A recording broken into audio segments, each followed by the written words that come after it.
let's get into so Inks. You've been trolling, going crazy, memeing on Twitter, on the subreddit Ink the Dink on Reddit, of course.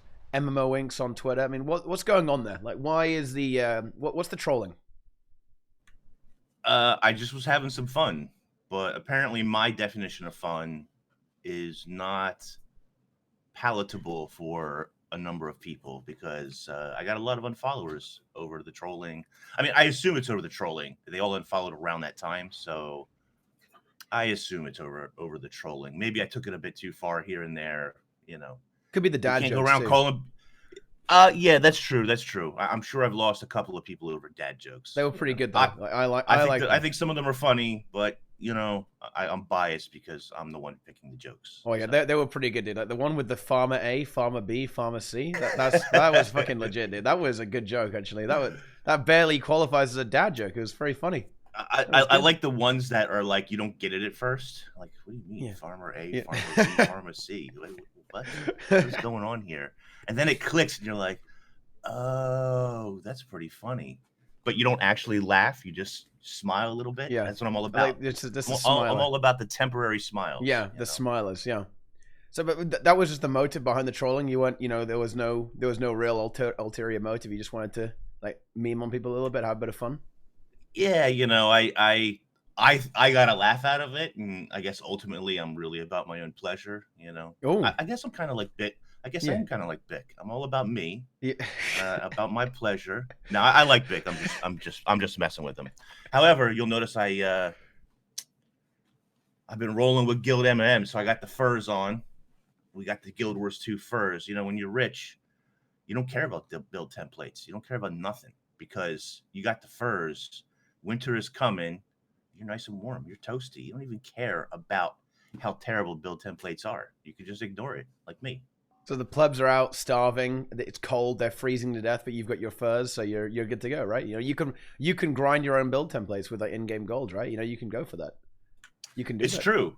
Well, and on top of that, like the real plebs, the real poor plebs, they don't even care because they're cold, poor, and dying in the winters. So they don't even build templates don't even matter to them. They don't even know.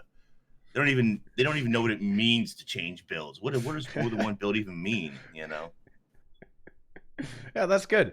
Yeah, that's nice. But I mean, like, so before this tea time, you said that you're going hard. You're going to destroy everyone and expose the community. Like with regard to builds. So like, should we explain what's going on with build templates first before we get into like the expose, the exposing the destruction? Yes, I think we should get our own opinions out there first, so that people understand where we stand, and then we can go over this wooden potatoes thread on why. Oh, this is good. Like why the Reddit posts there are mostly, not all of them, but mostly just silly and ridiculous. You really need to think before you post, people. Think about what you're going to say about wooden potatoes in his opinion before you just start roasting people, or before you start trying to roast him and call him a corporate shill. Yeah. I mean, I'm not best friends with wooden potatoes. I don't think he's a corporate shill, but according to Reddit, because he disagrees, he is a corporate boot licker shill. Yeah. That is something that is a bit. The community seems to be doomed to negativity right now. It's a little bit sad, actually. But yeah, absolutely. Let's get into the build templates. So, guys, build templates have been released. They are out. And the functionality is perhaps not exactly what everyone wanted, but I think it's difficult to tell what people are more mad about, actually. Like some of the limitations of the build templates or the pricing. I think I would probably tend to be more upset with the pricing over the functionality because I am certainly, maybe I would have felt a bit more strongly about this, say like a year or two ago, but I'm a pretty casual player right now, so I don't really swap builds that often, really, and I don't really play a lot of characters, and honestly, I don't really care either because I'm very casual, so the actual functionality is amazing for me. Like being able to swap between heal Scourge and DPS Scourge instantly is actually really good. And the design, the overall design and the idea behind these templates are very, very good, actually. Like the instant swapping, you can hotkey it. It's fully integrated into the game. You can do it. You can instantly swap as well, which is really, really handy. You get free inventory space, and oh no, like yeah, it's really, really good. If you are, kind of on the more casual side, just a little bit of raiding. Particularly if you only play one game mode, they're very, very good. I think issues really do start to rear their head when you start playing more than one game mode. If you play PvE and PvP and World versus World on top of that, for example, if On you one play all three character, on one character, then yeah, you are in then you're serious screwed. trouble. Yeah. And I mean, I don't think this was intentional, but it does kind of slightly necessitate actually having a PvP character.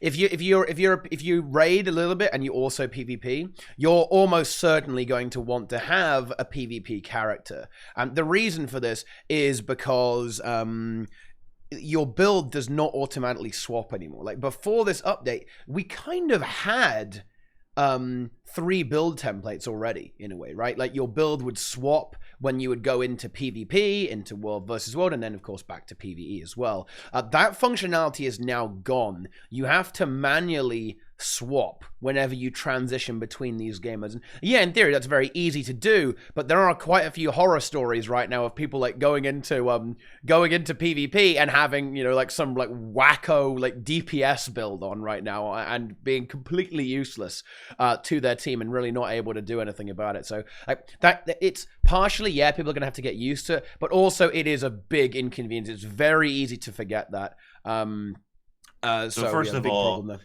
First of all, you're making an assumption that they wouldn't have been useless to their team in the first place. I mean, it is Guild Wars 2 PvP, right?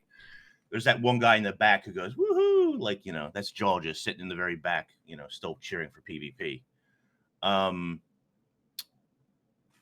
ArenaNet on their official forums posted that they're listening for feedback right now, and I forget what the actual title is, but they're trying to figure out what to do or how to respond. They're trying to figure out how to respond. And so I went in and I actually made a real post on Reddit. I'm not going to do it on the forums. They'll ban me in a half second.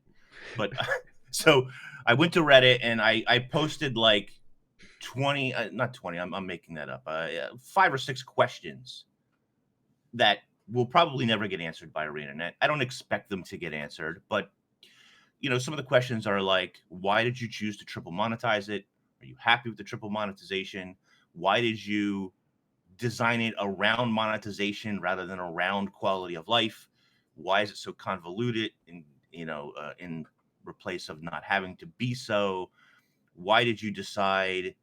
Now, build templates are not actually ready for structured PvP. Apparently, that's supposed to come later. So why does it even affect the game mode in the first place? And why did you not separate them for World versus World and PvE? Because like you said, it used to be when you went into World versus World, your World versus World build was there. It was set up for you. You set it up for yourself. And when you just switch, it was an automatic switch. Why did they change that? Or why didn't they build the system in such a way that it wouldn't affect when you switched automatically?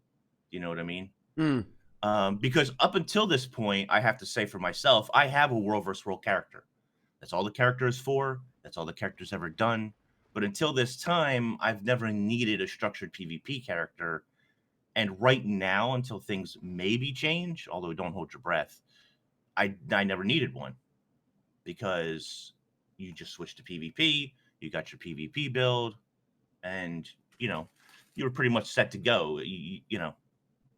Hardcore structured PvP players or those who really care about the format probably changed builds a lot more. But for the general player, it wasn't a big deal. But now it is a big deal because unless you're kept up to date and you watch TeaTime and you read Reddit and social media and so forth, you might not even know, like you were saying, that it screwed your structured PvP build up. And you're like, hey, why are my skills all the same? And why didn't things change for me? Like a general player, a real casual player who doesn't pay attention to the outside world of the game probably wouldn't even know why things aren't working the way they used to work. Mm. Yeah, I think that's probably something they are working to address as well. Just the very fact that the PvP implementation wasn't there almost suggests that they aren't really done with it yet. You know what I mean? Like it's not finished even as it is right now. So seeing as the PvP functionality will come through, I would be very surprised if they didn't add some kind of right-click feature where you can say, "This is my PvP build," and it will auto swap you when, to that build that you've selected when you go to PvP, and perhaps for world versus world as well. And that is when you can start to get really good functionality. The trouble is that if you end up with that, it's going to be quite expensive, because that means all of your build templates will already be used up, right? If you have a PvE build, a PvP build, and a world versus world build. So, the whole, get your free build templates logging in. It's slightly disingenuous considering that you already had this. Not slightly, very, very, very disingenuous. Because the truth was you had 3 templates before. You had PvE, world versus world, and structured PvP. And all they did was combine those into one system and give you those slots that already existed. But actually, kind of less than that, really, because you only get 2 build templates, 2 gear templates, excuse me.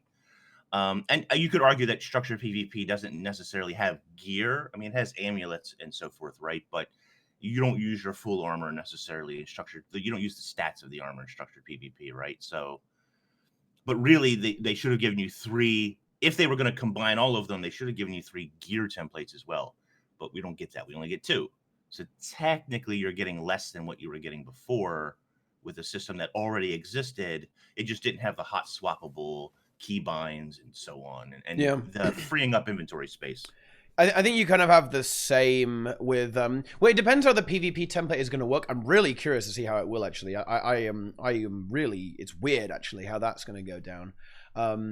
But I think the idea behind the way that the free stuff is given out is that you have 3 build templates, right? You have your PvP, PvE, and world versus world template, which that's kind of what you already had, right? And then you didn't really have any. You don't have gear in PvP, as you say, so that the templates are one for PvE and one for world, and then PvP doesn't have a template. It's a completely different system. So that's probably why it's like that, because having a gear template for PvP doesn't really make any sense. Right. So if anything, you actually kind of do well out of the gear template thing. Like everyone gets effectively 1 more gear template than they already had, because the PvP one is completely different anyway. So, however, I would counter that argument that the aesthetics of your character are in the gear template as well, and that's something that Arena is advertising when they're advertising build templates, is about changing your aesthetic when you change your build as well. And the aesthetic, whether you care about aesthetics or not, it's Guild Wars 2, so you probably do care, kind of does matter for structured PvP, right? It kind of does matter what you look like, in a sense of if you care about fashion wars. Yeah, that's true.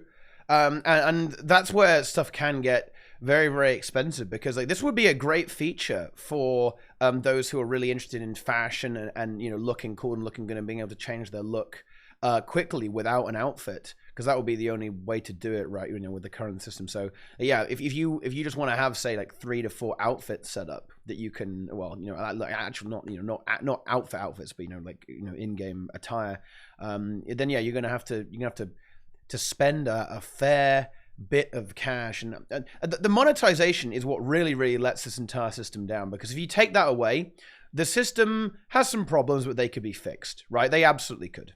It would be quite and to be honest, it will be improved, but I do think the monetization really lets it down. Yeah, go ahead. Before we dive into this wood and potatoes thing, I think I should get my opinion out there. Now, my opinion is simply that it's not gospel. It's not written in stone. My opinion can change. But number one, I think it's limited. It's far more limited than Arc DPS, which I never used because I don't like third-party apps. That's just a personal thing. It doesn't mean that you shouldn't use them or can't use them. So I never used Arc DPS or Arc build templates, excuse me. So for me, I was waiting for an in-game system, and this one is extremely limited, but over time, they're going to expand it. I mean, of course they are. when they have the ability to expand it and not screw with their spaghetti code or whatever you want to call it, whatever the problems are. They said beyond 6 right now, it gets really wonky in the game or it screws with the game or something.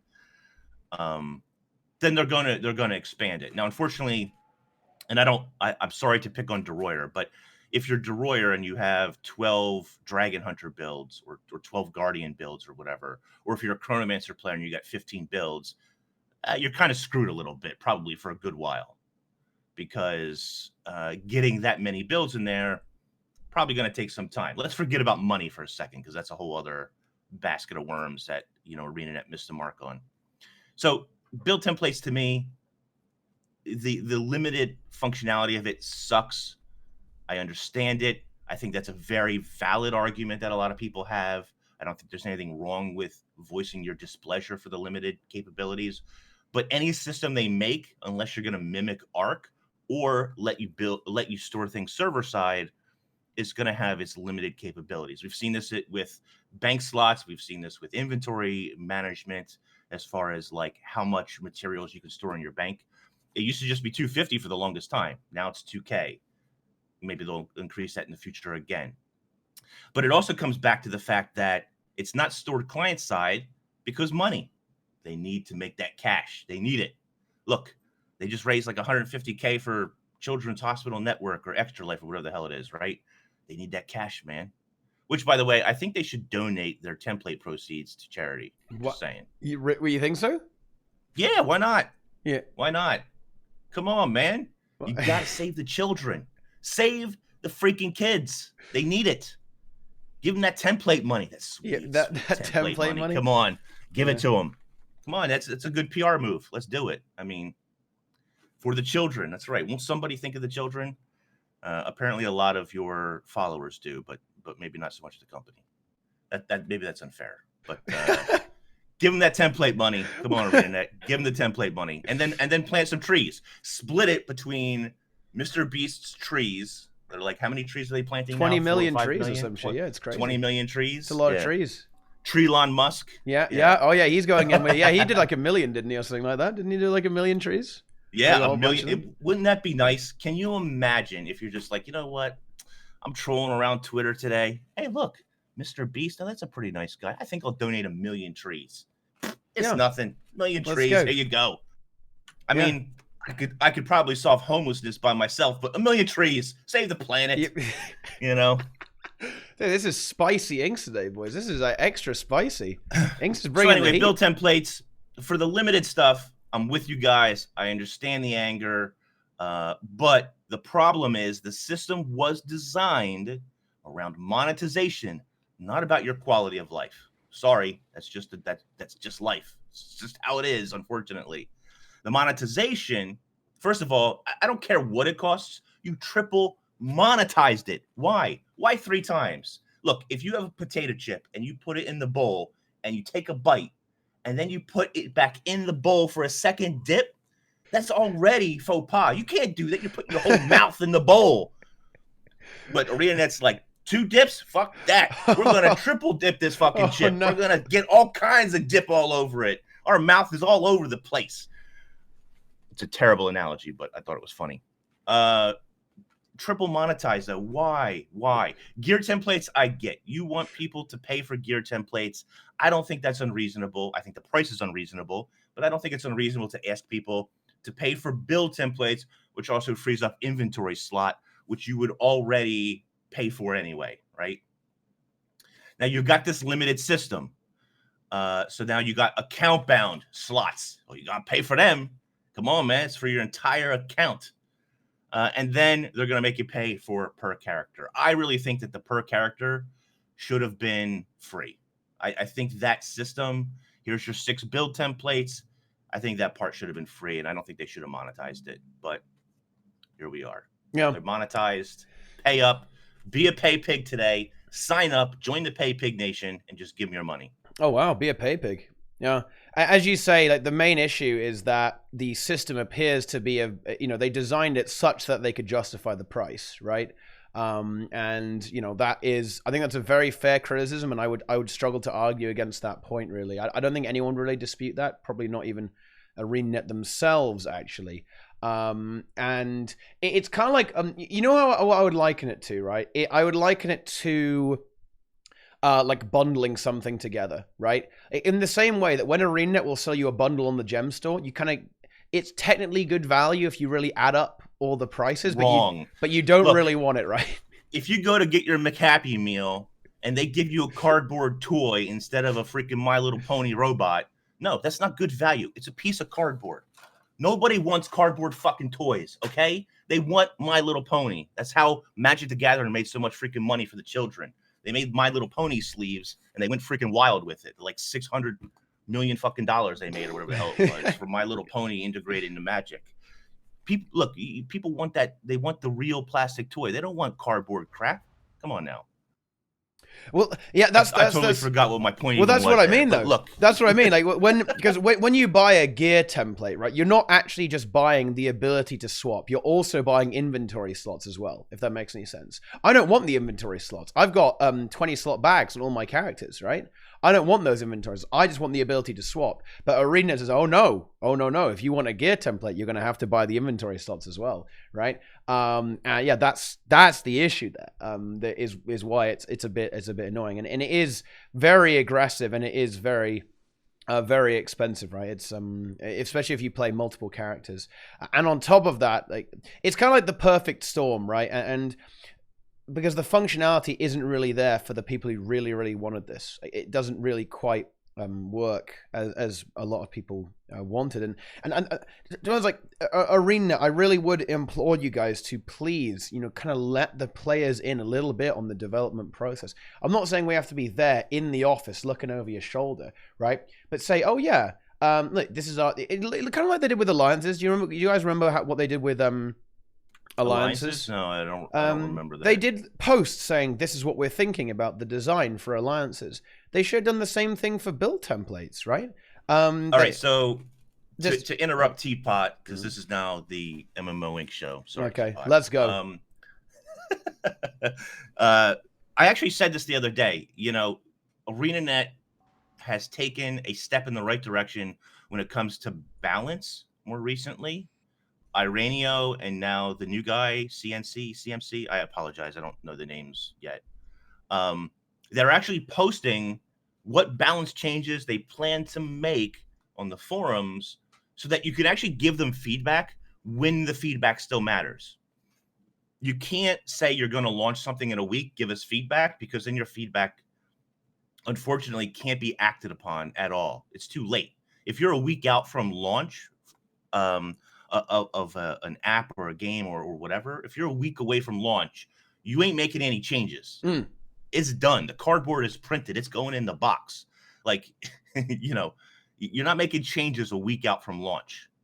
So I think the balance team has been in a step on the right direction in the sense that they're like, look, at the end of the month or two or however many weeks they are usually out with those things, or say, here's what we're going to change with Ranger. Here's what we're going to change with Necromancer. And then people give like 5-6 pages of feedback. And guess what? Balance has been better. The game has improved because of it. People are excited about structured PvP in World vs. World again for the first time in a long time because of the communication more recently on the forums about that stuff. Why didn't you do that with something as important? I can't say the word properly. It's my accent. With build templates. Now, ArenaNet, to be fair, did post, but they posted it at a time where they can't enact on the feedback. It's too late. They basically already shipped and sealed the product. And there really wasn't time for them to make changes, even if they really wanted to, with the exception of changing the price. And man, I think they missed the boat on that price. That price is, look, you got an MTX store. You got a microtransaction store. When your microtransaction costs more than the game itself, you've somehow gone down the wrong path. I'm just going to put that out there, ArenaNet. If your microtransactions, and this goes for any game company out there, EA, Activision, whoever, if your microtransaction costs more than the game the person played for, you somehow made a wrong turn, okay? If you show up to a wedding in a bunny costume, you might have made a mistake somewhere. You might not be in the right place. Maybe you should be at a kid's party instead. you over monetized it. You over monetized how many times you did it, and then you overcharged for the over monetized product that's clearly not finished.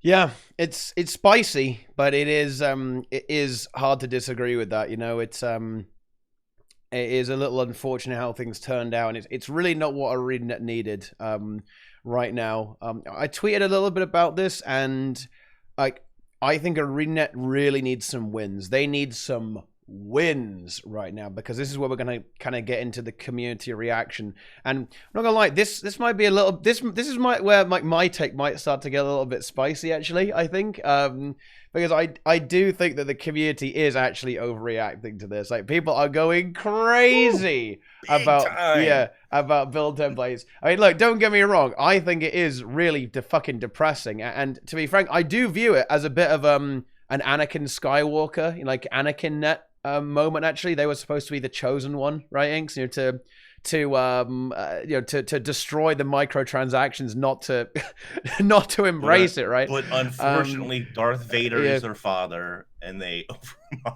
it's a little bit rough. And that's probably the thing that really upsets me the most. It's kind of like the symbolic change.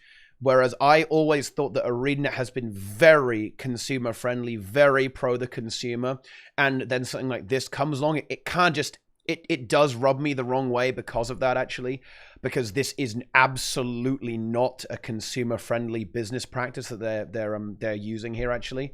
With these build templates, and that's what's upsetting me, right? I can get past the functionality. Yeah, it's a bit like wonky, whatever, and yeah, it's kind of expensive.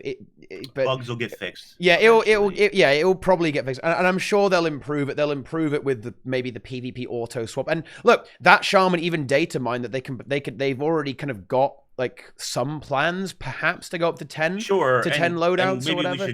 We should talk about that a little bit. I've seen this, and people are like, "Oh my God, ArenaNet the devil is already plotting to take more money from us." Well, number one, of course they are. Number two, they probably designed it ahead of time with 10. 10's just a nice round number. But when they got to 6, when they got to 7, I guess you should say, they were like, "Oh, wait a minute, this is messing too much stuff up. Let's dial it back to 6." And I guess this is where we'll have to sit for now.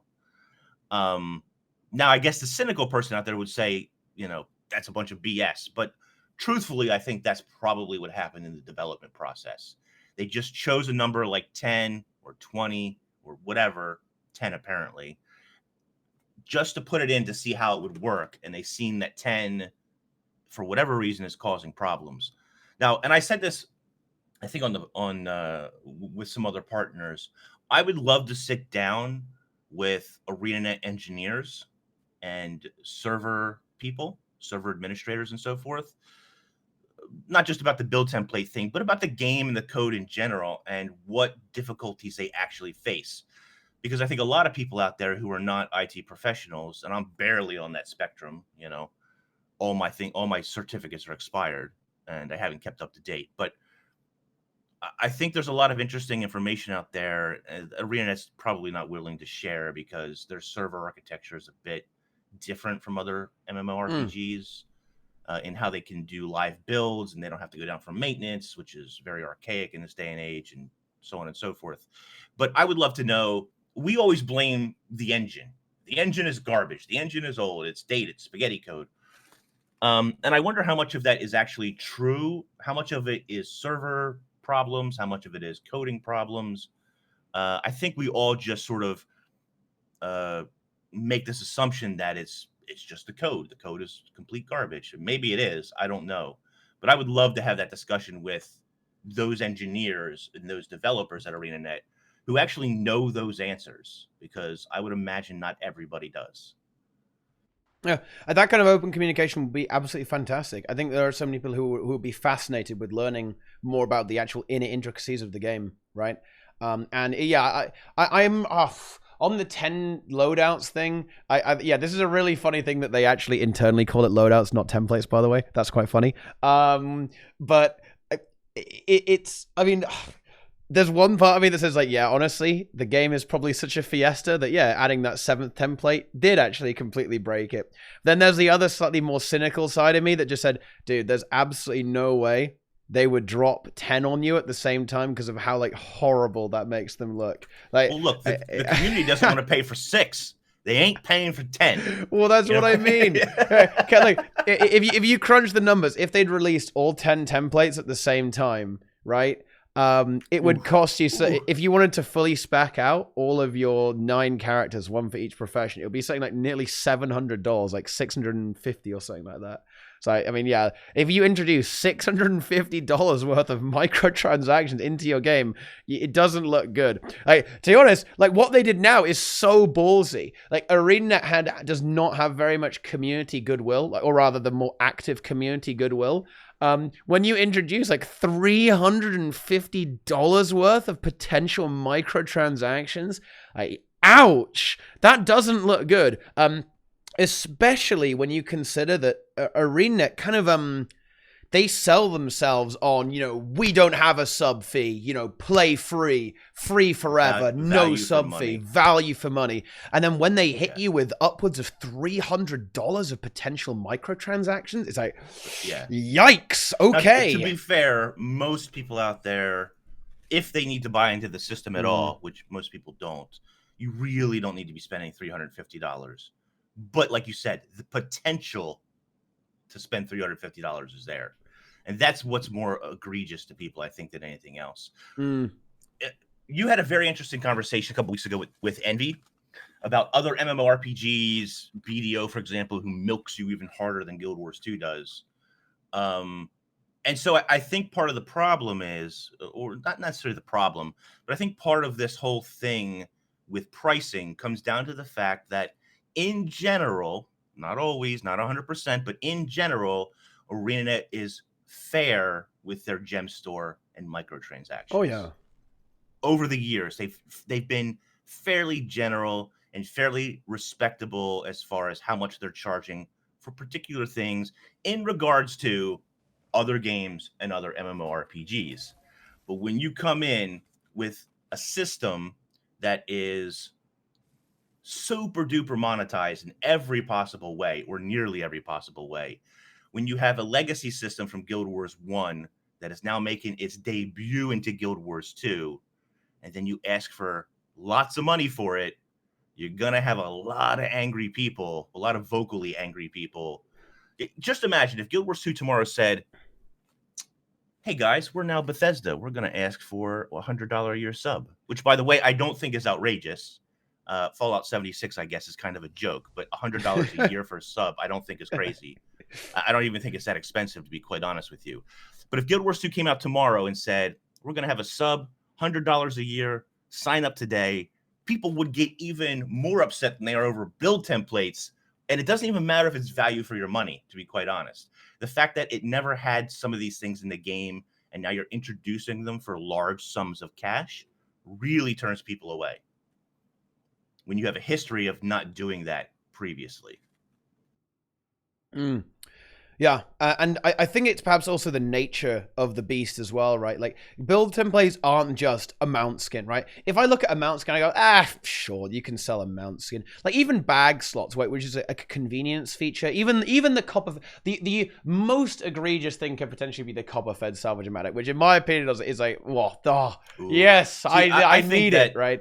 I actually think bank slots are worse than most of this stuff. And that's been in the game since 2012. Yeah. That's not new. I think you can overlook all these people who were upset today or who were upset a week ago. To me, I'm kind of baffled a little bit. I'm like, wait a minute, you're mad now? Where were you in 2012 when I was raving like a lunatic about only giving me like one bank tab and expecting more money from me right out the gate? Where were you then? Yeah. And it's because like a build template is, it feels like a core feature, right? I think, would I be correct in saying, guys, someone in the chat can maybe kind of call me out here if I'm wrong, but is this the first time something that could be considered a core feature that you actually play, like a gameplay feature that's been monetized? Is there anything else that's been like that, a gameplay feature monetized? I don't think it's happened before. I don't, off the top of my head, I can't think of anything. Yeah, maybe the chat can correct us, but I believe it is actually the first thing. And Chad is correct. Like, this is something you play with versus a bank slot or whatever, right? And I get that. You're right. That's a good argument that you actually play with this. It does affect your day-to-day or moment-to-moment gameplay, where a bank tab doesn't. I mean, it's annoying if you don't have more of them, but it doesn't necessarily affect you quite the same way. Yeah. So I think that's perhaps why it does seem a little bit more. You don't play the templates; it's literally the same as bag slots, shared inventory slots. I think it's similar, but it's because you have that build swapping functionality tied in with the inventory slots, right? You know, that's what it is. I mean, I look, I don't just, you know, it's, you know, it's not. Imagine Again, if you had to pay for auto loot. imagine you have to pay for it. Yeah, I mean, yeah, paying for auto loot would be similar. Actually, would be kind of a similar thing. Paying for auto loot again, that would be deeply unfortunate there as well. But yeah, I think that's perhaps like the issue. It does set a bit of a precedent for all this stuff, right? Talking about game of you can play Guilty Pokemon without templates and even get some free. You don't get any for free, Hakuna Tomato. You basically get what you already what you already had, right? Right. It seems like they're free, but they're not. And when I say gameplay feature, I mean that, yeah, you can play it perfectly fine without the templates, but your experience is actually, you know, considerably more annoying, right? If you don't use this, like, I don't know, like potentially, I don't even. To be honest with you guys, I'm not even using templates. I didn't use them before. I don't like the current system, the way that they put it in. I certainly ain't paying for it. Forget that nonsense. And because we're going to be transitioning to the wooden potatoes thing soon, like wooden potatoes, I don't have 40 characters, but I've got enough characters that, like, I don't build templates really don't affect me that much. I've got a roll versus roll character, so I don't need a build template for that. And I realize not everybody does that, and I really can empathize with people who are like, look, I just want to have one character, or I only want to have 2 or 3 characters that encompass all of the builds from all of the different game modes that ArenaNet really wants you to play. Because in ArenaNet's eyes, and this is going back a couple of years, their metrics told them that the majority of their player base plays all 3 game modes. They went so far as to say there aren't only world versus world players, which is ridiculous, by the way. I don't know if you remember that when they said that to Reyna. If for those who remember Reyna, she was a world versus world only player, and Mike O'Brien kind of said to her, "Look, people don't really only play one game mode; they play all of the game modes." Because our game is so great. But build templates significantly impact that, especially if you just want to play on one character. Assuming it fits what you're thinking, but because Hakuna Tomato, no, I'm not assuming it, because look, listen, dude, you said that you can swap builds without paying anything, right? It's literally impossible to be able to play correctly like that. Okay, if you play more than one game mode, it just doesn't work. Like, if for example on my Necromancer, right, I can't really play all the builds that I want to play, right, without having to pay. In fact, I already have paid, actually, in order to be able to play all the builds I want to play on my Necro. And even after all of that, it's still not really good enough. I'm still going to have a PvP and world versus world only character, right? Don't accuse me of that ever again. I think this is a problem too. Somebody brings up Oyfin brings up the fact that buying a character slot is more value than actually like unlocking extra templates, which I think is actually a mistake on ArenaNet's part. I don't think it should be. I mean, unless they're really trying to push character slots, but that's limited to 70, which I realize is a very big number. But don't you think? Personally, I think that templates should be cheaper to unlock than buying another character slot. I think templates should be more value than a character slot. I think I'd actually kind of disagree with that, because the build templates are superior convenience, so on paper it actually makes sense that they're more expensive, right? Like, the character slot is less convenient because you have to relog to get to your other character, and it also comes, well, the character also comes with a bunch of other stuff as well. Like, it has its own inventory, right, all that sort of thing. So I think it kind of makes sense that it's like that, I guess. It's right, but if the character comes with more, yeah. If the character comes with more, it should be more expensive, not cheaper. Yeah, but it's like a convenience thing. If you use character slots to swap builds, it's more annoying, right? It's less convenient than to just click on a thing to swap the build, right? So, I mean, they generate even more sales like this. Insane, incredible. Whoa, it's easy money, dude. The value, easy money, easy money. So, so yesterday, last night, I guess early this morning, maybe Wooden Potatoes dropped a new video. Everybody thought he was dead. He's not dead. He's well and alive. He's fine. It's not boiled or skinned. And he didn't. What was your? You had a nice little meme there. What was it? You said that he died in a potato peeler accident. Yeah. He peeled potato himself. Peeler fetish. Yeah. It just went a little bit wrong. You know, it was just. Yeah. Sussex man peels himself in the bathtub. Yeah, it's big. But he dropped a video with his opinion on build templates, which, if you are a Wooden Potatoes follower, you already knew his opinion. You didn't really need to wait for this. Oh, yeah, I knew he had a hot take on this. His take is like surprisingly hot. He didn't agree before build templates were out with the community on this. And it turns out he still doesn't. He still doesn't agree. But somebody posted it to Reddit. Reddit is not Reddit is not happy with him.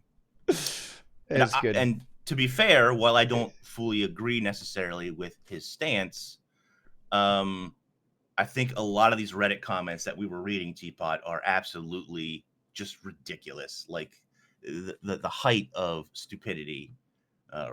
Quite honestly. Yeah, and with regards to the community, I am really worried about the Guild Wars 2, I suppose, active community. Basically, WP's opinion summarized is, everyone's overreacting. It's not actually that bad. That's basically what it is. And to us, like, I think I would be surprisingly sympathetic to that. Like, I do think it is way out of hand. I mean, it's not that bad. I mean, templates for me are actually really good. Like, from my perspective as a casual player, they're amazing, right? They make the gameplay a lot better, but it's more like the precedent setting and the limitations that kind of bother me, because I know that the people who wanted the templates most got fucked by this, and that does upset me. I hate to say. Didn't you regard the Reddit complaints as whining? And most of them are whining. Most of them are whining, but like here's I mean, he's not wrong. Here's the thing though, right? And this is why I don't like this. Like us as them, we had like Hakuna Tomato come in here and like try and like meme on me, like, and we've been accused of whining already during this tea time. It's like, dude, like, are you not allowed to say that you don't like how something is? Like, dude, Jesus Christ, I want a fucking time machine, Inks, okay? Why do you think I'm playing fucking WoW Classic? I log into the game, and there's 0 microtransactions. I just pay $15 a month, I play the fucking game. Like, why is this acceptable now, right? I'm sorry. Just to derail you for a second. Oh my God. People are hyped for Diablo 4. Yeah. I'm hyped for Diablo 4. I wish I had a Diablo 4 freaking hat right now. That's what I would be wearing. Yeah. Love you, ArenaNet. Yeah. Diablo 4, gonna have microtransactions. Prepare yourself, people. Of course. Prepare your anus. Yeah. Pay pigs unite. They've already said, they said in some interview that they're gonna have like cosmetics or whatever that they sell. Yeah. That is the devil's game, okay? The devil is coming for your wallet. Yeah. Yes, literally. Yeah, literally. Actually, what is her name? Lilith? Lilith. Yeah, she's coming for Lilith is coming for your wallet. Yeah, okay? yeah. That's real. That's right. You don't need to spend money on cosmetics, but you will. WP equals white knight. I think WP is not exactly a white knight. I think obviously, he just doesn't want people going out of hand, because I think perhaps I'd have to talk to him. Like maybe I'll have to try and have a chat with WP at some point. But like, I am really scared for the Guild Wars 2 community at this point, as in like the dedicated community, the people who talk on Reddit, the people who go on Twitch, on YouTube, all this sort of thing, because I can see it just spiraling into like an eternal swirl of negativity from which it can't recover, right? I'm pretty sure that even if ArenaNet did something really good right now, they would still just get shat on for it anyway, yes, right? They would. They would. Yeah. that voicing any kind of positivity is currently not a viable position to hold, right? That is the wrong opinion, and it does concern me. Like, I don't want it to go that way, because if it gets any worse, then it's just gonna, it's gonna fold all over the place, right? Come on, man. Half of those negative comments on Reddit are sitting right in this chat, maybe even more than half. But that isn't good, though. Like, this is like a serious issue, guys. Like, I don't think people really understand like how terrible this actually is. Like, if everyone is like insanely negative, then there's like, if you go past the point of no return, then ArenaNet will never ever listen to you, right? I mean, they kind of don't already, but like, you've got absolutely zero hope. Like now there's a chance. Like there is actually still a chance. Feels bad. Been like this. But we're gonna close in on the point where it's just never gonna happen, dude. Right? And the community will just be like this diseased, like horrible, depressing mess, right? I mean, look, everyone is already bloody depressed, right? Like, we don't need to make it any worse. So, like, yeah, that's where I would kind of side with WP's take and some of the, just stop complaining about take. Like, but I wish there was a bit more of a middle ground. Like, I feel like everyone is like radical in one way or another, but no, like, I want to be a radical centrist. You know what I mean? That's what you got to do, dude. It's you ride that fence. I ride that fence hard, fence. Dude. Yeah. That white fence. But sometimes the fence is in the right place, and I think it is here. Like, yeah, there's definitely some really valid critique here as well. But I really think that the answer is not to. You don't want to go too negative, because it just brings everyone down and deletes the community. Yeah, like 100% agree. I would also say too that for those people who are in that negative spiral where anything ArenaNet says or does is going to make you angry, I've been there. Trust me, I have. Today I'm joking a lot on the show, but by the way, it's all memes, guys. But if you're truly really that angry and disappointed in ArenaNet, that no matter what they do, you're going to be mad, or you're going to want to go to Reddit or Twitter to express your anger. And I hate saying this, and I hate using this as some sort of argument, but the game is probably dead to you. And it's probably time to find a game you enjoy. Because if you're that far gone, then coming back is going to be very difficult for you. Where everything they do, like, I've been joking about Save the Kids and the Extra Life thing, because I think charities are basically a scam. But if you really believe that, and you don't think like some good was done this weekend for shaving heads and all the other stuff that they were doing by raising money, then you're probably lost on the company of ArenaNet. You're probably lost on Guild Wars too, unfortunately. Yeah, I hate to say it, but I think I would actually fall into that category to a certain extent. I don't think I'll ever. People always say, "Teapot, why are you talking about Guild Wars 2 again? Why are you back on Guild Wars 2?" It's like, I still feel like that after ERP 3, there was almost like, like the thread was cut, right? I feel so detached from the game, right? After I kind of walked away from it, right, to go and play. By the way, walking away from a game means not going back to the Reddit, the sub forums, and shitting on the game, or shitting on the game in Twitter, or whatever the case is. Walking away from the game is, I don't go, for example, when I left World of Warcraft, and I haven't played it in many years, with the occasional jump in here and there to see what's going on, I don't go back to the WoW forums and shit on WoW anymore, or say I'm disappointed in World of Warcraft. I don't play it. I really don't care what happens in the game. I'm done with it. I had my 7 or 8 years of WoW. I had a really great time. I met a lot of amazing people. It led me to where I am today as a content creator and all that kind of stuff, if you can call what I make content. But I don't go back to WoW and shit on it when they, make a mistake or whatever. Yeah. And well, that it would probably be a really good thing if everyone stopped doing that. But someone asked me, what does ArenaNet need to do? I have some horrifically bad news for you, actually. It's actually something that the community needs to do. Like, to be honest, like it's not all on the devs, guys. It never is. Like, the game is what you make of it to a certain extent. Like, especially with with Guild Wars 2 at this point, right? Like, this is something that we need to do. Like, we need to kind of rise up and rally ourselves to kind of control the narrative a little bit, because like right now it's being run by like the black hole of doom, right? But like that's really not good. It's not good for anyone. The way I see it is, guys, okay, like a lot of people who really like shit on the game and complain about the game is they say, well, I'm only doing this because I really like the game, right? And yeah, that's definitely true, but you at one point you've got to think about, like, do you want the game to get better, or do you want the game to just like not go anywhere and you just want to be miserable, right? Because if you just want to be miserable, then yeah, you can just like start circle jerking. That's absolutely fine. But at some point you've got to think, okay,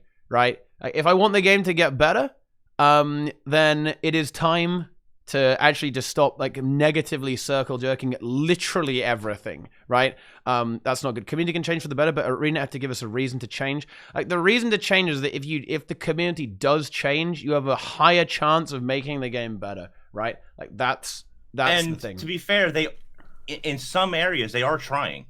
First of all, the prologue was very well done in my opinion. That gives me hope for episode 1, which is coming out November 19th. They are communicating a little more with balance in the last couple of months. You know, they are trying. The developers there are trying to give you reasons to be hopeful and to look for things. Unfortunately, like the template system right now and the price monetization outweighs all of that stuff very heavily. That people aren't remembering, or they just don't want to care about that stuff, because the content that they're interested in, let's say raids or alliances, whatever it is, you know, you just haven't had much information on that. And yes, they could communicate better. They need to communicate better. But even the game getting a new start, like the Great Traveler says, I got to be honest, if they came out tomorrow and said Guild Wars 3 is coming out, I don't think it would be met with as much positivity as you think it would. Honestly, people would go like, oh, yeah, they're abandoning ship. Uh-oh, here comes another shit game. Not good. Yeah, no, it'll be terrible. God, I want to address this here. Now, player devs out there actually respect their communities. Community being angry is 100% on devs. No, I don't agree with that. I think that Arena has actually done some really good stuff. Like strike missions are really, really good. And honestly, this honestly triggers me so hard. Actually, I am so fucking mad. Oh my god. Like, ArenaNet basically said, yeah, if someone makes an Arc DPS plugin for build templates, you're probably not gonna get banned, right? They literally said this, and everyone was like, nope, fuck ArenaNet. It's like, oh my god! It doesn't even make any sense to me, dude. Like, and the strike mission system is so good, right? And everyone completely slept on that. And when I tried to praise it, I was like, nope, shut the fuck up, Teapot. It's terrible. It's trash. Like, a lot of the negative prior to the ERP was catalyzed in this very stream. And then maybe that was somewhat irresponsible by me, but I think that's really unfair. I always tried to be constructive with my criticism. Maybe it made some people depressed, but then again, I was fucking depressed about the game. Like, to be frank, I really hate to say this, guys, but like, if you don't like it, you should just fuck off. It's what I did, and actually, I feel a lot better about the game. No, I don't care about it. Like, that's real, dude. It's legitimately good advice. Like, if you don't like it, just, I don't know, like, watch the stream and we can meme about it. And then just there was definitely a period in which you were no way.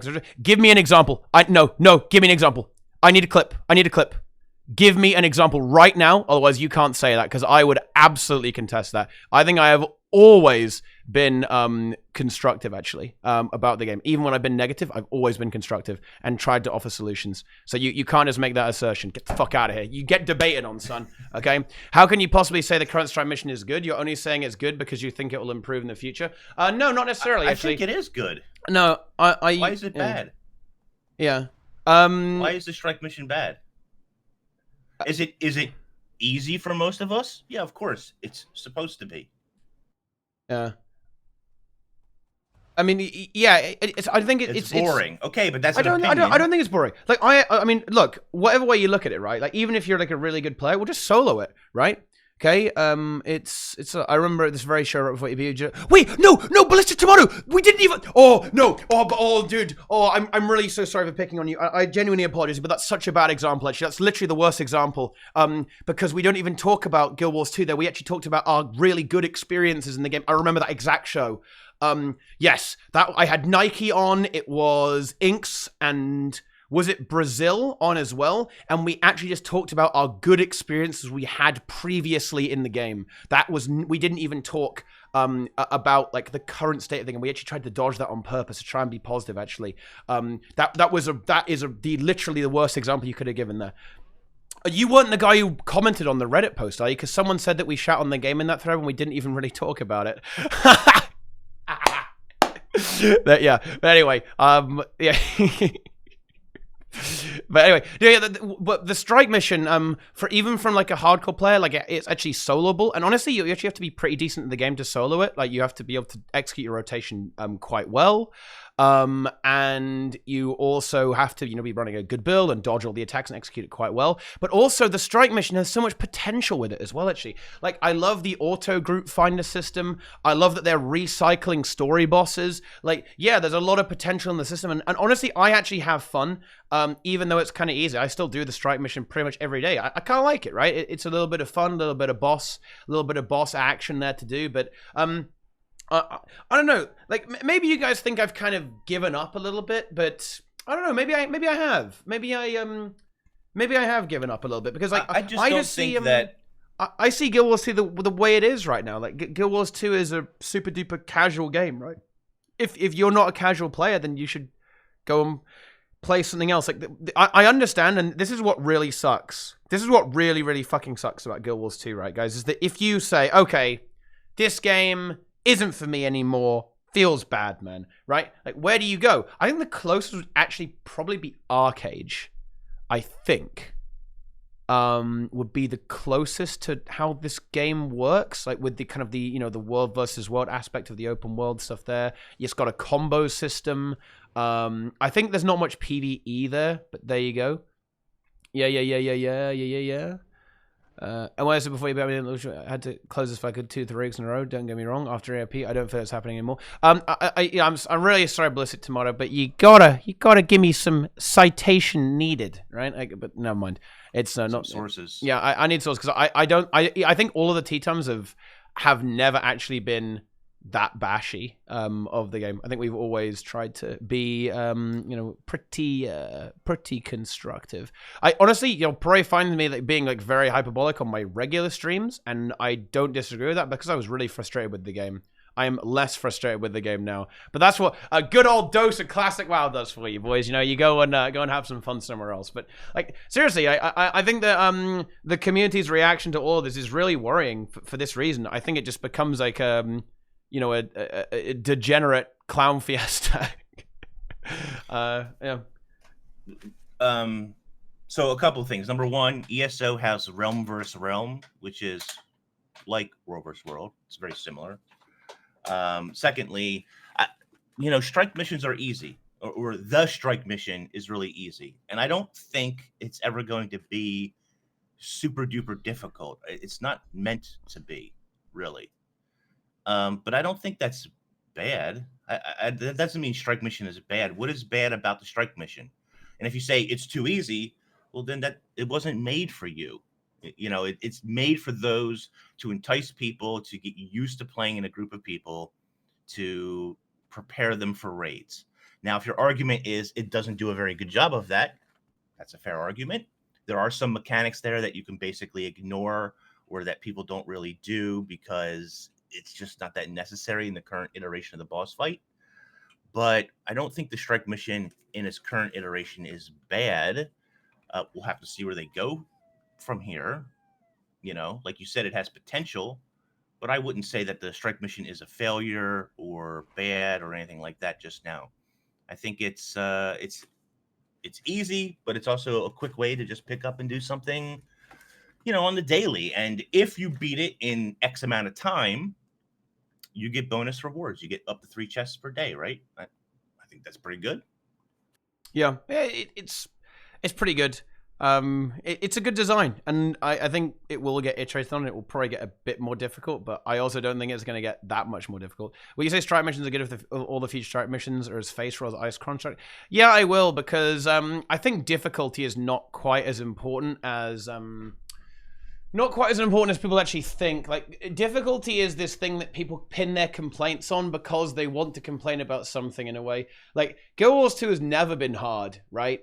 Like Wing 1 was difficult because people were really bad at the game. And look, that includes me as well, right? Like, everyone was trash in Wing 1. And honestly, everyone was trash in Wing 2. And to be frank, everyone was trash in Wing 3 as well. Like, it was Wing 4 when people started to actually get a little bit good at the game.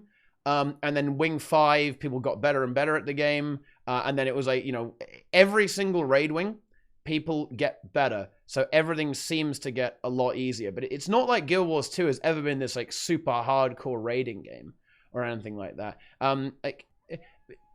Nobody was upset about a lot of these issues when the game was in its prime. And I know this is going to sound like a massive cop-out, but I think a lot of the time, a lot of the complaints, like myself included, I would absolutely put myself under this category. A lot of complaints we have the game are actually almost like it's because of the personal relationship you have with the game breaking down, right? I would say that I stopped enjoying Guild Wars 2 pretty much after Wing 5 came out, right? Why did that happen? Wing 5 was great, right? Like, Wing 5 was really good. Because after Wing 5, basically, my guild was fucking dead, right?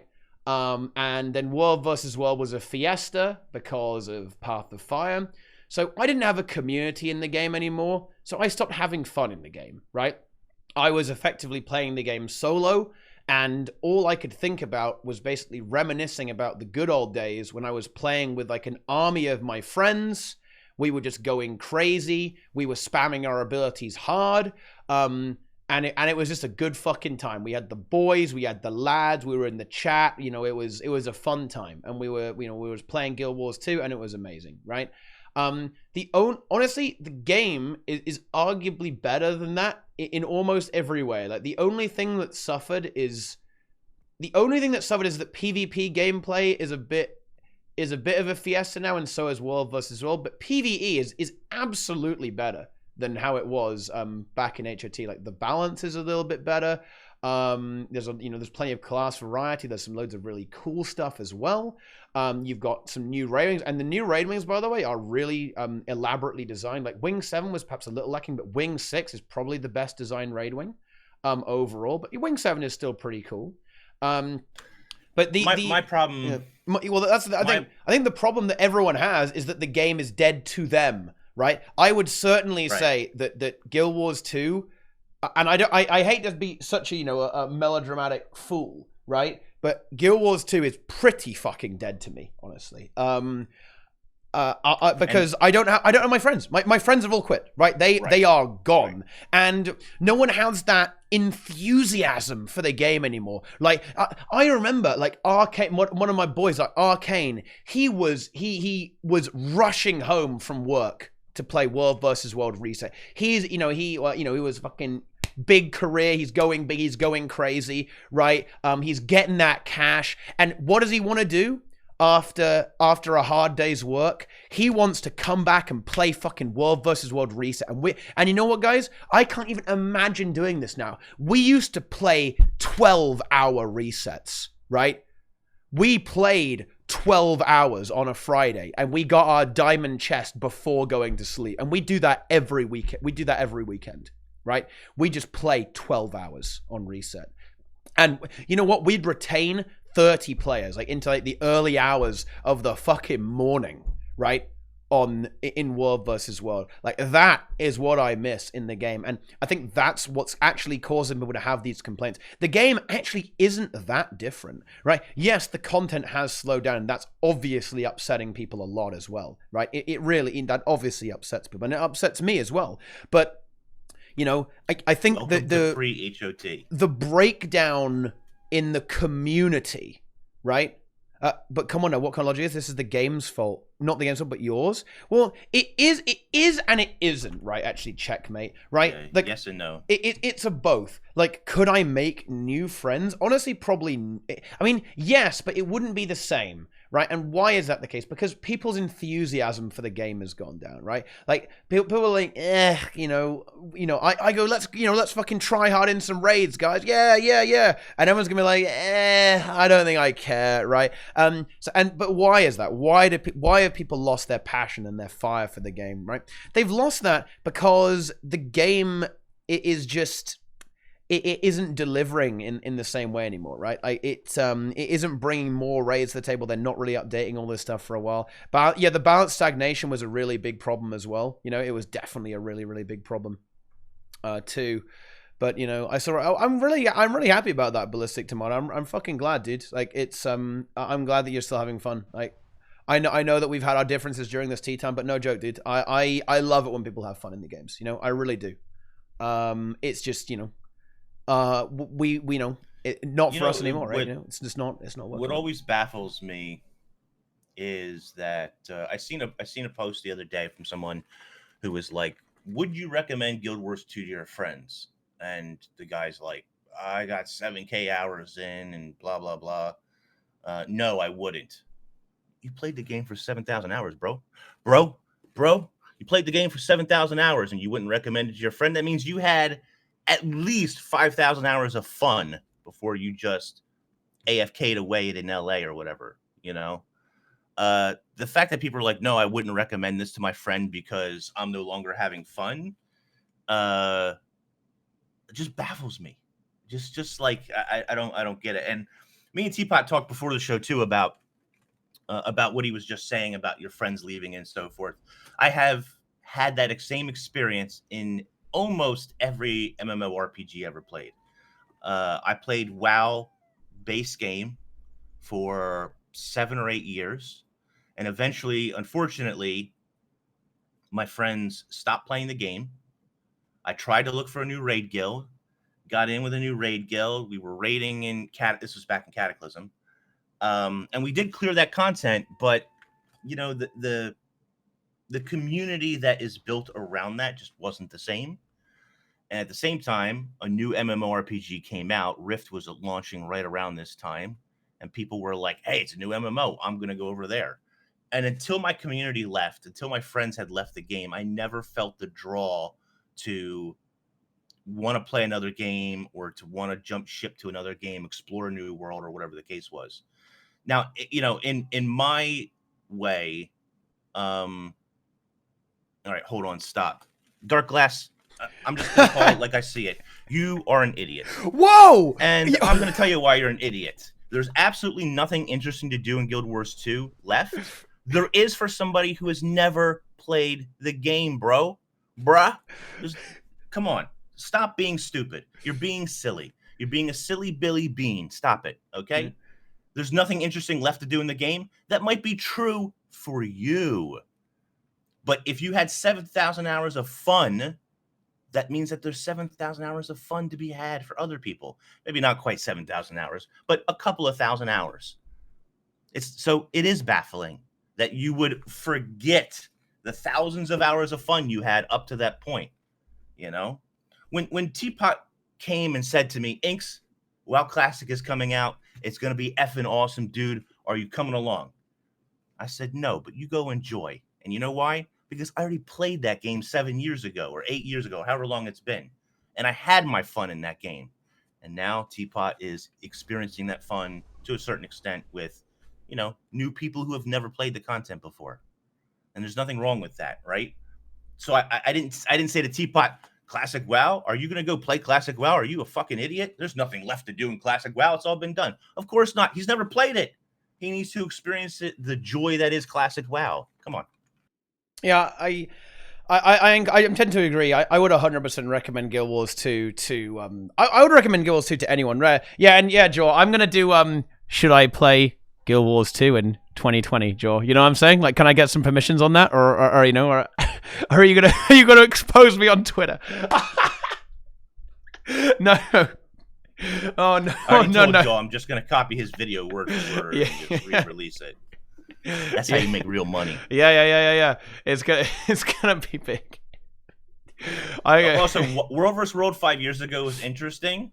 I played World vs. World for 2 hours last night and had a freaking blast. You know why? Because Scourge is freaking awesome. Yeah. I was dropping bombs on people and collecting bags. I had a great freaking time.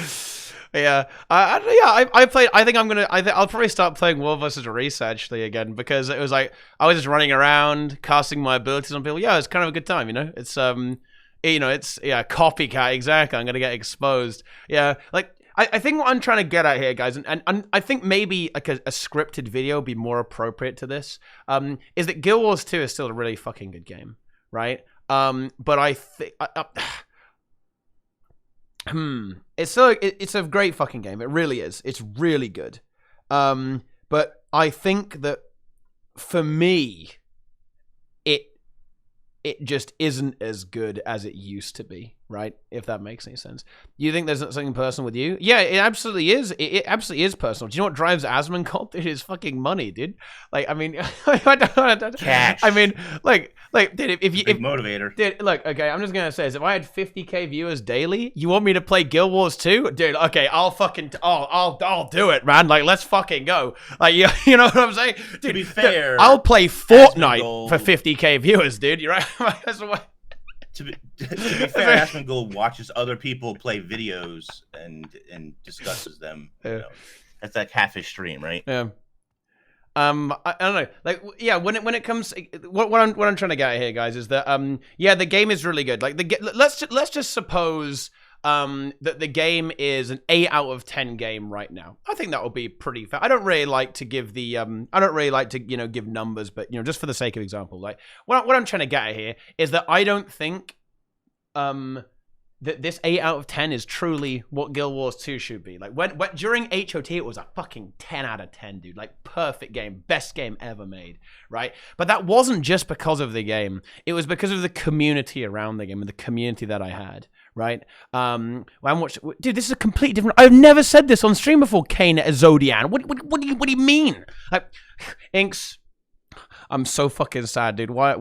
I'm getting cut off midstream by like getting triggered by the chat. But anyway, right? Okay. Indeed, the game used to be like a 10 out of 10 game for me, but it was not because of the game that changed. Like the game hasn't actually changed that much, to be honest. It was just because like all my friends quit. Like that's what's actually the problem, right?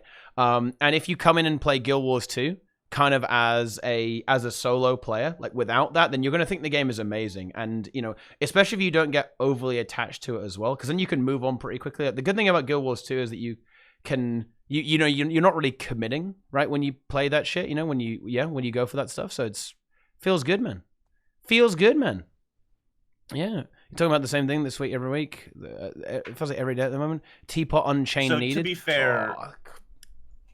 be fair, TeaTime, now, obviously today we're talking a lot of Guild Wars 2, but in general, Teapot is trying to change TeaTime to talk about other games as well, other topics, to be more encompassing, so that it's not just about Guild Wars 2 going forward. Now, obviously, for both of us, we have a very strong foundation of Guild Wars 2, and so we're going to make a lot of comparisons to that going forward.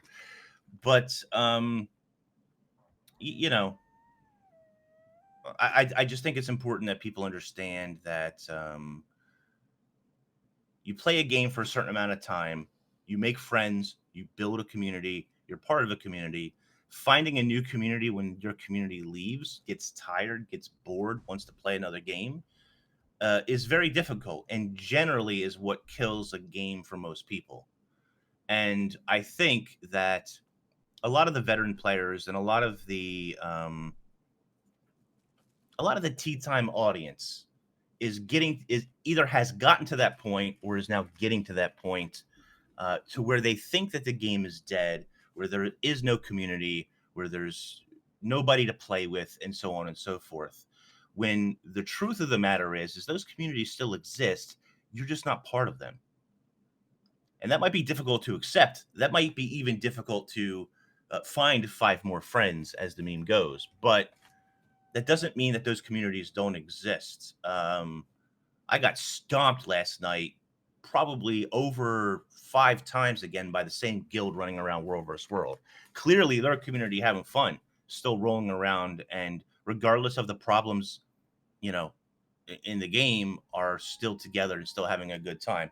I would even say people like in Spud Club or in Guild MM's guild, the Trading Post guys, they're heavily invested in the game still. To them, the game is not dead. It's very much alive, and they don't have any problems doing the content or finding people to play with.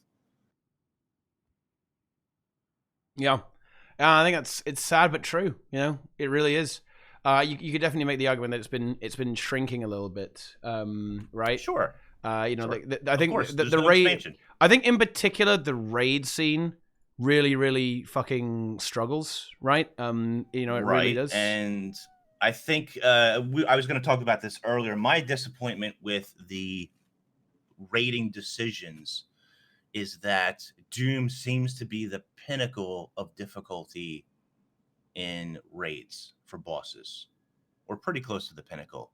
And I feel like ArenaNet in the last 2 raid releases, which have taken a very long time, arguably way too long, they've gotten, like, instead of raising in difficulty or holding a level of difficulty, they've gotten arguably easier. So I think the fact that, number one, it takes an extremely long time for raids to come out, an unreasonable amount of time, in my opinion.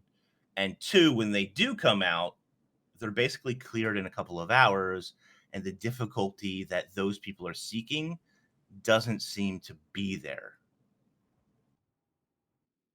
Yeah. And so if those are true, if those 2 things are true, which they may or may not be, you're going to lose players. You're going to bleed players. It's just how it is. The difficulty thing is really tricky, actually, with the raids. I think I think that a part of it is that people just got really good at the game as well. Like the way Guild Wars 2 is that you can kind of, you know, if you go and play WoW, right, it's going to take you X hours to do progression, right? You're going to have to take that boss down, learn his mechanics. Right? Same with Final Fantasy and whatever, right? Like with Guild Wars 2, you can kind of do the progression before you even enter the instance, right? Like if you're just good at the game mechanically, you understand how the combat system, like you've already done most of the progression, right?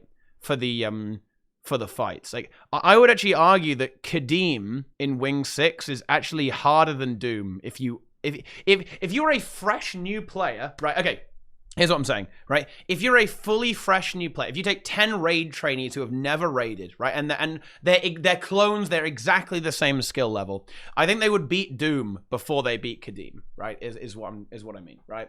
Like I think it's not that the difficulty is exactly decrease, it's just that people have got way better at the game as well. Like yeah, Wing 7 is pretty easy, but I think it's also that stuff, well, for a start, professions have been nerfed, which doesn't help as well, but I don't know, like it's people are just too good at the game now. And you're really high end guilds like your Snow Crows, your fucking SC, whatever, you know, fucking LN or whatever. They're gonna stomp this shit because of just the way the game is designed. Like as long as you have dodging and you have really super OP classes like Heal Ellie and Heal Scourge, like there's very little they can actually do to make the game hard. And if they make the game hard, they'll make it prohibitively hard. For a huge amount of the player base. Like as long as ArenaNet doesn't implement an easy mode and a hard mode, I hate to bring this one up again, boys, but there will always be this really weird thing with the difficulty. Because if they actually made the game hard, then almost nobody will be able to beat it, because most people are really bad in Guild Wars 2 when it comes to raids. Like most people really struggle. It's why so many people buy raids, right? Like they really buy the big raids, because Guild Wars 2 is actually quite a difficult game. Like compared to a lot of other, I mean, oh dear, I better not say this, otherwise I'm going to get destroyed. You know, like this is what Nike tried to say in his video, right? Like mechanically speaking, this game is actually kind of hard to understand, right? Especially if you don't know, if you're a new player and you don't really, play the game super hard or anything like that, then you won't really understand the game, and that makes everything harder. And raids are that for a huge amount of the population. Like they're actually prohibitively difficult already, right? If you go into raids with the right approach and you understand the mechanics, and you go in, you're actually going to flatten it. And you know what's funny, guys? I actually demonstrated this a while ago. I'm so sad that this I guess maybe I should have posted it to Reddit or something, but I did a raid training with 10 random people that I asked to join me from the subreddit, right? And what I did was I said, okay, you guys play these classes, and I'll play Heal Necro, right? And we went into raids, and these guys had never done raids before. They were completely new. They had no idea what was going on. They didn't know how. They were casual, just open world players, just going about them. There's nothing wrong with that, right? And then we went into raids, and we literally one-shot some bosses, right? They had no idea of the mechanics, no idea how to play their class. I went over some rotations with them, and all that sort of stuff, right? And we just absolutely like flattened it. And the only thing that changed was they understood the game a little bit better, right? Like they learned about Guild Wars 2 because I told them how the mechanics work. That's because you're carrying them. It was a bit of a carry, but I actually repeated this experiment, Sognus, when I was playing Warrior. I actually played I think I was saying like Minstrel Warrior, okay? So I would never die, and I was just spectating. I did this on Spectate Warrior, I think. So it wasn't actually a full carry. I was actually spectating as well, and I had someone else play Heal Necro, and we were still able to kill bosses. Not as quickly, obviously, because me on Heal Necro is quite effective, right? But we were actually still able to beat bosses very quickly and very efficiently, some of the easier ones as well. Morale carry is also a carry. Yeah, absolutely. Yeah. Like having a leader is important, but like that's the trouble with Guild Wars 2 being a really antisocial game, right? It's like no one does that. Like no one gets invoiced to do it. You only need like 1 to 2 people in the raid and the mechanics. You can take 8 other fresh noobs, teach them the DBS rotations, and have them train on golems for 30 minutes, and you can get through most bosses. Yeah, absolutely. That's what I mean, right? You just need people to you have vague understandings of the game mechanics, and you're good to go. That's just how it goes. But we've really sidetracked here a lot here. We've really sidetracked here. We have big time. Yeah. Reddit is like, I don't know. Reddit is giving me brain seizures because they're so freaking stupid. Yeah. Oh wow. Ugh. Ooh, oh my god. That's big. That's big. I mean, like, why is that? What's going on there? Like, what's the situation? So there's a guy named Pat Kazel. He's got 45 points on Reddit. People really like his opinion, and he says it's like Wooden Potatoes doesn't understand nuance. The fact that they had to obviously monetize templates. All right, Kat, calm down. She doesn't like the template talk. Anyway, he goes about how out of touch can a person be. Kat's ruining this. What are you doing? He says, they're fine to me because I have 40 character slots and tons of gold. That's more or less what Wooden Potatoes said. And he says, well, Wooden Potatoes is the 1% of the 1%. So just let that sink in for a couple of seconds, that Wooden Potatoes is 1% of the 1%. It's accurate. Definitely accurate. Accurate, right? I would say that people who really need to unlock all of the templates are also 1% of the 1%. 99% of the community doesn't care or need templates. All of us here right now who care about templates are the 1%. Hate to tell you that. I know that's eye-opening for Reddit, but you are the 1%. You're already the 1%. So just because his 1% doesn't agree with your 1% doesn't mean that either of you are right or wrong. Yeah, it's a bit of a tricky meme though. 99.9% of the community doesn't get free gold though. I mean, even if he did, he gets some stuff. Okay. But I mean, dude, like let's put this. Do you know how much he plays? He probably has so much fucking gold just by playing the game, dude. He doesn't need people to give him gold, man. Like, he doesn't need that shit. First of all, the whole thing about people giving him gold, I think you need to educate yourself a little bit. I'm going to say that you're uneducated. You're the unwashed masses right now. That's big. Does he get stuff on stream? Do people gift him things? Yes. And for years, he refused all of that. Unlike me, you want to send me gold? You want to send me stuff in the gem store? I'm not refusing anything. I think that's silly. If you want to send me something, I'm going to take it. And I'm going to enjoy the hell out of it. But until he did his full world completion, what does he call it? Master. Until he started doing Master, he wasn't taking donations for all this stuff. And he already had like 4,000 plus gold when he started Master, which he earned himself by playing the game. The other thing is, he did this video with Guild MM and some of the other guys who are part of that the TP guild, right? All of those people in that guild, I mean, they have a 20K plus club, 20,000 plus gold to be like a certain ranking in the guild. You need like 5,000 liquid plus gold to even be in the guild. None of those people give two craps about the gem store and what they can and cannot afford. Trust me, because they already play the game at a level that you can't even comprehend as far as whether or not the gold barrier even matters, which is part of the problem as far as the gem store and pricing goes, because ArenaNet has to account for those people never spending a dime on their game again. They do, however, they kind of inflate the gem prices though, because they buy the gems. So when people have to buy more gems to convert to gold, right? Because they keep if they only convert, right? They convert gold to gems. They still affect the market. So it's not like they don't make any profit from it. I would argue that most of those people don't even care about build templates. Probably not. They just want to do they just want to go for the big TP, the big gold farms, right? I mean Enko, you know, his goal was over 1 million gold in the value, right? It's like, holy shit, that is insane. Just listening and talking to those guys is like mind blowing. They're on a different level than the rest of us when it comes to efficiently making. I'm not calling them geniuses. I'm just saying they're really good about how they make gold in the game. This whole argument about, oh, he just gets Wooden Potatoes gets thousands of gold just given to him.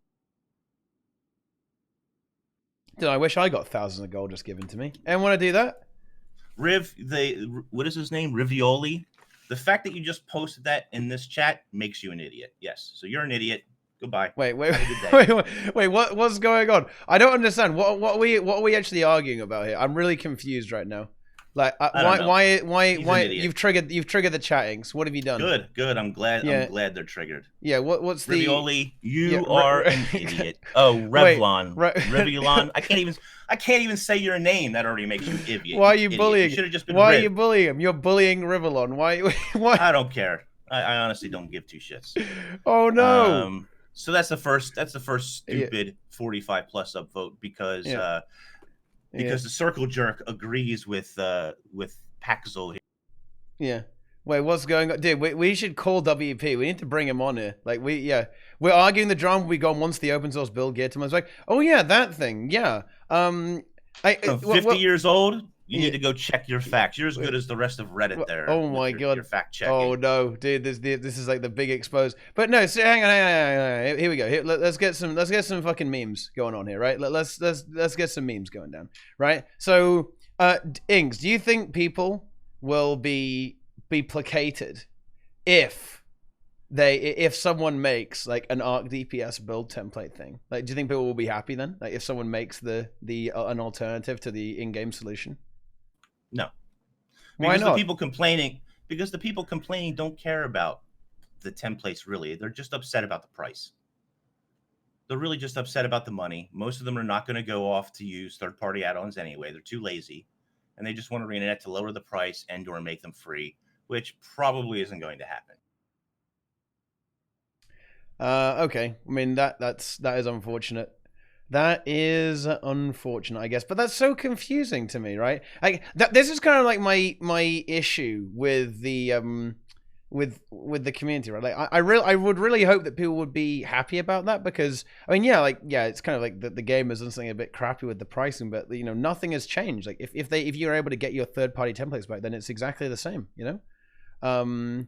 There's already a third-party build of it. Well, there isn't, right? Like, I mean, I don't mean like the notepad thing. Who the hell is actually going to use the notepad thing, dude? Like, no one is using like the copy-paste builds. Like, I don't know. That's such a weird piece of functionality that they put in the build of it. I don't even know why ArenaNet even did that, but like, meme, right? Like, people might use that. But I mean, like, when there's like an actual Arc DPS build templates, like, moving your gear around, moving your traits around, like actual templates as opposed to loadouts, right? Like, that will eventually happen, I think. I'm sure someone's working on it right now. Some people in this chat will be able to take full advantage of that. they'll be very happy for it, but those are not necessarily the same people making a brand new template post every single day on Reddit and flooding the page about the same topic over and over and over again. Yeah. Those are not necessarily the same two people. There are, I would arguably say, more reasonable people in chat than there are on Reddit. Yeah. If you're not getting bamboozled on the chat are big brains. if you're not getting bamboozled on Reddit into a troll post, because I highly believe that most of them are troll posts. You're trolling big. You're going big. Yeah. It's like, no, look. The chat here, they are highly intelligent big brains, right? Okay, they are mega galaxy brains. You guys following this Chak Eggs are too expensive and all items in the game should be easily obtainable thread? No, wait, what is that, dude? You know, here's the thing about Chak Egg Sacks. Like, well, I mean, this is a completely off topic, but when it comes to like a lot of the rewards in the game, like you need some like middle tier ones. Like stuff like Chak Eggs like is actually AIDS, man. Like it's like 20,000 gold. That's ugh. Like it's so difficult to actually farm that stuff. It's like horrible, dude. It's like a horrible item that's in the game. I think this started with, so some guy bought a Chak Egg sack off the Guild Wars 2 exchange for 20k. ArenaNet goes in and I guess deletes the Chak Egg sack from his account, I think it was, because they said the guy he bought it from RMT'd the Chak Egg sack. So unfortunately, and I think this is a really bad practice by ArenaNet, if it's true, again, you know, half the people who say they're innocent are never innocent. But if the guy is innocent and he's got clean hands, then that's really shitty and unfortunate. And I don't think ArenaNet should actually be doing that. I know Nike doesn't buy the story. I'm very, you know, I don't know whether I believe the story either, but I've seen these discussions many times where you buy, say, a legendary or something from somebody on the exchange and they bought it with RMT gold originally, or they got it with RMT ways. And so ArenaNet says you're both at fault, which I don't think is necessarily fair. Yeah. It's a bit of an odd one with the Chak Egg 20k. Well, whatever the guy. It was probably a lot though, right? You know, it was probably a lot. The other guy, whatever he paid, right? The point is, he paid something supposedly, and ArenaNet removed it because the egg sack was originally bought with RMT funds. If what he's saying is true, and this sparked a discussion with the fact that, number one, you can only go up to 10,000 gold on the trading posts, and this item's worth 20, right? So that's a problem for some people.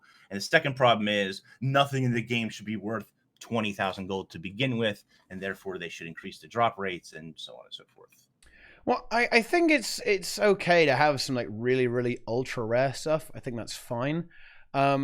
But I wish it was a little bit more farmable. Like, wait, do you get a chance at it every time you kill the Garrett, or is it once a day in the chest? Actually, I'm not sure. Which one is it? I think it's once a day per account. But yeah, it's every. Nike says it's every time. So I'm wrong. Yeah. Okay. One a day? Once a day. It's I don't every know. time. Nike says every time. No one every time per character. Okay, I don't know. Every time. None of us. Yeah. No one knows. Yeah, I don't know. Like, so I know some people really love this. I am really biased here actually because I hate RNG, right? I despise the idea that you could do the chat Garrett like every day for like 10 years and never see it. Like, oh, that's so horrible actually. I really don't like that. I like the idea that something is like actually like within reach, like it's actually like farmable, like actually playable. But I know some people really like that. I think that's absolutely fine. It's just not really to my taste really. I prefer things that are, you know, effectively grindable. Like a Chak Egg sack is not really grindable. You just have to like, you know, you have to submit yourself to RNGesus. Otherwise, you know, it's not going to happen, right? But that's just how it goes. No, I'm worried about that. We have to be really grindy. Like you have to make it like super grindy, like insanely grindy. I mean, that's a problem. Like that'll be fun. If you had to kill like 1,000 Chak Garants to get it, like that is less AIDS to me than having to like suffer through. You know, like pure RNG. I don't know, because like just buying it, just buying stuff on the trading post feels so lame to me. I really don't like it. in any game, really. You know, I like to get things in the game. I like to play the game and get things, right? As opposed to just having to just, you know, be at the mercy of RNG. But that's just, I don't know. That's just me, though. That's just me. I guess maybe if you want to keep its value, it has to be there, I guess. But yeah, it's a 1 in 100,000th drop rate. I mean, that is pretty intense, dude. Is that why you logged into WoW the other day to buy a cloak or something? That's for the same reason, though, Boxer. I had no choice, right? Like, the odds of me getting that... Oh, dude, you're right. Oh, dude, Boxer is trying to expose me, but you're proving my point here. Yeah, like, I had no choice to do that because, like, it's not grindable, right? I can't go in world... I don't like a lot of WoW systems. They're very annoying to me. That is one of them. Like, there's no mob I can go and kill to try and get that cloak. It was called the Cloak of Flames, right? I wanted to get this item, right? Because it's a cool item, right? Yeah. I can't grind it. Like, I have to actually buy it. There's like no practical way of obtaining this item otherwise. You have to like rely on RNG otherwise, and it's just I'm never gonna get it. I'm not lucky, right? I'm cursed. I'm cursed by fate. It's not gonna happen, boys. It's not gonna happen. But yeah, there you go. I don't know. Let's steer this back to something actually. How about the Quiznos thing? What is this? Because I think I saw a post about this, but I didn't even read it because I don't even know what that is. So let's go. Give me the rundown. So they have some kind. They're doing some kind of deal with Quiznos. I didn't even read the email, but people are saying there's all the Quiznos around them are closed or something. I have one down the street from me, so I guess if I really wanted this, I could go get Quiznos. And I'm not really sure. I was watching in your Discord last night. Something about Quiznos. People don't like Quiznos or something. I mean, they're overpriced. They're expensive, I think. But I'm not sure why people hate Quiznos. I know why Nike doesn't like Quiznos, which is fair enough. But I don't know. People seem to not like Quiznos, I guess. There's For those who don't know, because I don't know if they're in Europe or not, but Quiznos is a sub shop. They sell sandwiches. Yep, sandwiches, delicious, I guess. Oh, they have a lot of bad business practices. Okay, Yeah. I mean, I'm not aware of that. All I know is there's a Quiznos down the street, and there's some kind of deal. If you go in and buy a sandwich, you get some kind of item code or something for a bunch of meaningless stuff in the game that you probably won't care about. Yeah, there you go. And now there's a promotion for it. The big meme, I guess, is that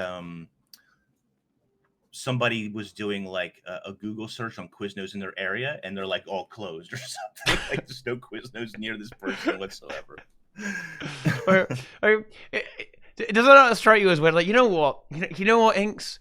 Like, I just imagine that you're a sandwich user, right? You're buying some sandwiches, right? And then you're like, dude, you know what? As I'm like eating down this sandwich, taking a nice bite of this delicious sub, right, with some lovely flavor in it, right? You then think, dude, I really feel like some Guild Wars 2 right now. Like, you know what I need? This sandwich is great, guys. This is fucking great. But you know what I need right now? An MMORPG. And you know what? It's Guild Wars 2. It's like, well, okay. That's it's an interesting thing to target, right? You know, like the sandwich users, like to like bring them into the mix. I don't know how strange it is. I remember when World of Warcraft had that Mountain Dew thing where you bought Mountain Dew and you got codes for the little in-game robot that was fueled by Mountain Dew. That makes sense though. That's like you know, gamer juice, right? That makes sense to me. Like Mountain Dew is fine. Like a sandwich? I mean, I don't know. I mean, I probably would have tried to go with Subway. I think they're more well known than Quiznos, but you know, people were acting like this was like really bad PR move, but I don't know. Maybe I don't understand. I don't see it as that. I mean, I guess it's fine. I mean, I guess everyone has to eat, right? Everyone who's playing Guild Wars 2 is eating, right? Therefore, advertising Guild Wars 2 with sandwiches is good. Yeah. Neutral PR move? I mean, I guess. I don't know. Yeah. I'm not sure. Now, here's the thing, guys, and I think this is where okay, I hope you guys are ready for a really hot take, right? You know what? WP, right? Listen up, dude, okay? I am going to actually like, jump in front of the bullet for you right now, okay? Because I think my take might be just as spicy as yours, right? I'm just gonna go ahead and say it, guys. Like almost everyone is actually happy with build templates in one way or another. There you go. This is a spicy take, but I also think it's an accurate take. Like for the vast majority of the player base, build templates are actually pretty good. They probably gained something. They've probably gained something rather than lost it, actually. Right? I mean, not for Reddit or this chat or my Twitter, but the general game where people only have one build anyway. Most people don't even use it, dude. Like most people don't even use it. And yeah, I know that sounds kind of crazy. And yeah, there are a lot of problems with the build templates, but you've got to bear in mind, guys, that everyone here on the stream and everyone on the Reddit, as Ink says, like they're already the 1%, right? They're already the 1%. And as a result of that, like even though there is a lot of negativity in that in that area, then it doesn't, like it's not that much of the player base, right? It's not a crazy amount of the players. And yes, it is very bad for us, right?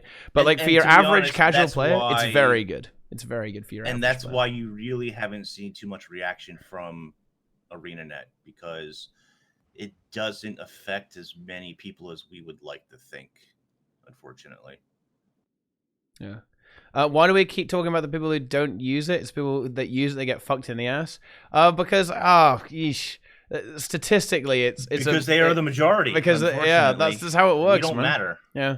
I mean, I know people don't like to hear this, but those of us who care enough to argue about the price or how inefficient the build templates are, we don't really matter. Unfortunately, we're in the minority. It's for the same reason that companies still have a lot of really aggressive monetization in general, guys. Like, you know what? Let's take it away from Guild Wars 2, because Guild Wars 2 is probably this is a general gaming podcast now after all, guys. But let's just talk about something else then, right? EA. I'm gonna go to EA because I think EA is like universally hated, right? Anyone in the chat like EA? Anyone like EA here, guys? Anyone enjoy that? Anyway, right?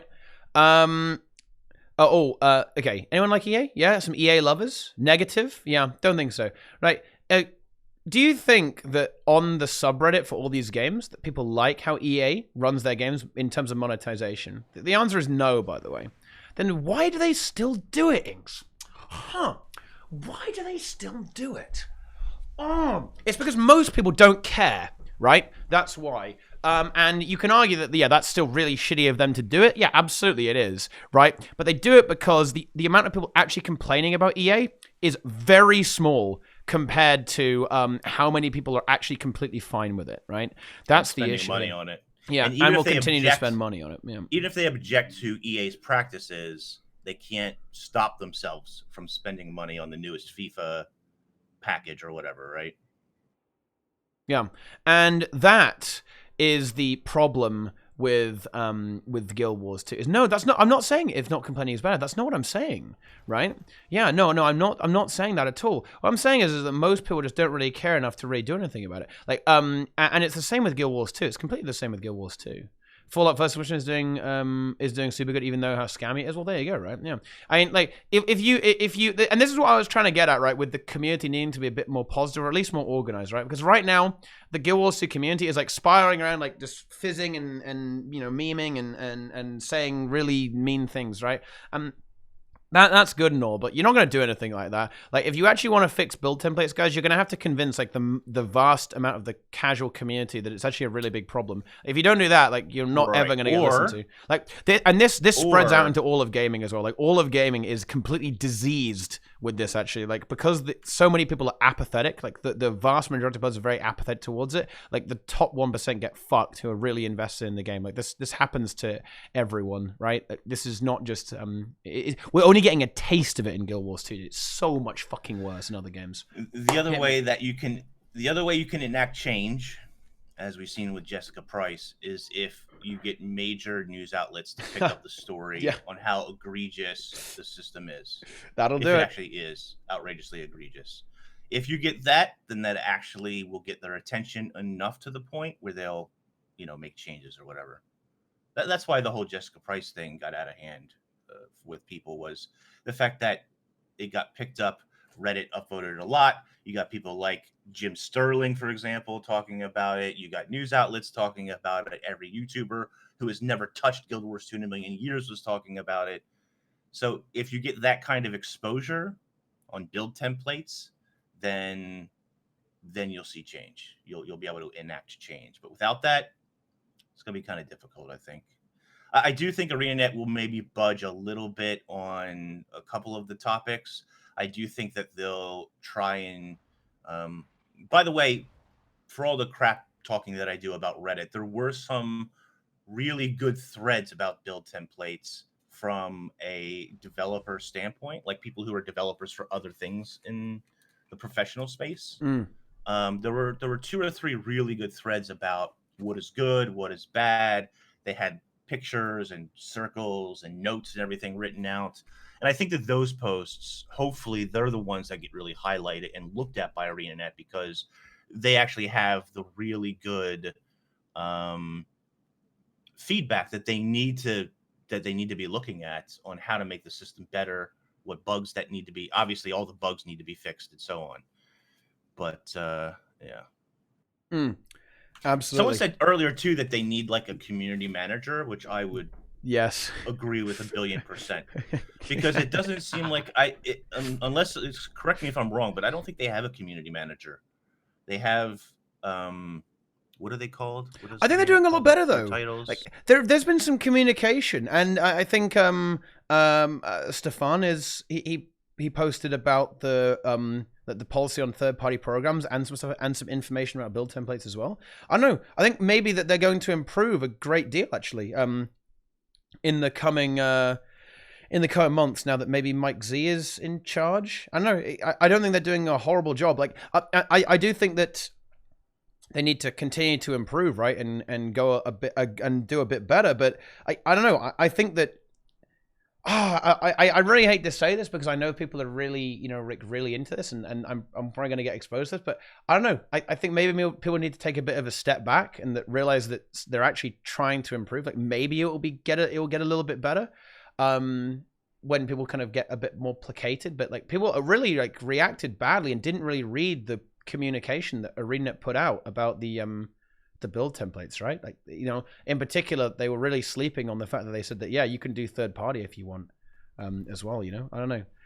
But and we talked about this earlier about the third party thing. You made a video pointing that out because people really weren't paying attention to it. And that got met with a wall of negativity as well. Do you know what I mean? Yeah. I just think that, and more or less this whole show today has been about the fact that, some people just don't want to listen to any reason whatsoever. They just want to hate and fuel on that negativity, which isn't really helpful. Yeah. And I do kind of want to just clarify stuff about like the 1% thing. Like people, we're getting clowned on really, really hard by the thing. And Nike gave an analogy, like saying it's like arguing the new Taco Bell menu item is good because people don't eat at Taco Bell love it. I mean, from Taco Bell's perspective, that would be really good, right? Because like then you're baiting in a lot of new customers into the Taco Bell, and that's kind of what it is, right? Like, yeah, build template. Yeah, yes. What should have been one of the greatest ideas in Guild Wars 2 turned out terrible. What an incredible disappointment. And yes, this is true, but only from your perspective. Like, I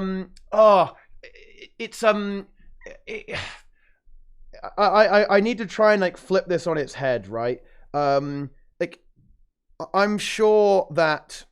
Oh, yeah, actually, great. Yeah, sure. Raids. Raids are actually a really good example of this, actually. Like, probably most of the Guild Wars 2 community, they created a product that doesn't have an audience. They kind of did that with, like, raids, though, as well, to a certain extent. Like, raids weren't really played by that many people. I think raids are not the best example because people actually did kind of want raids, but then they kind of didn't afterwards, right? Like, a lot of the community really disliked the fact that, story was gated behind raids, right? And I'm pretty sure almost everyone here in the chat would criticize those casuals for saying that, no, don't be ridiculous, right? Like, look, okay, it's good for us, right? It's really good for us. But like, this is kind of like the same thing that we're doing now, right? Like we're complaining that this thing doesn't cater to us, right?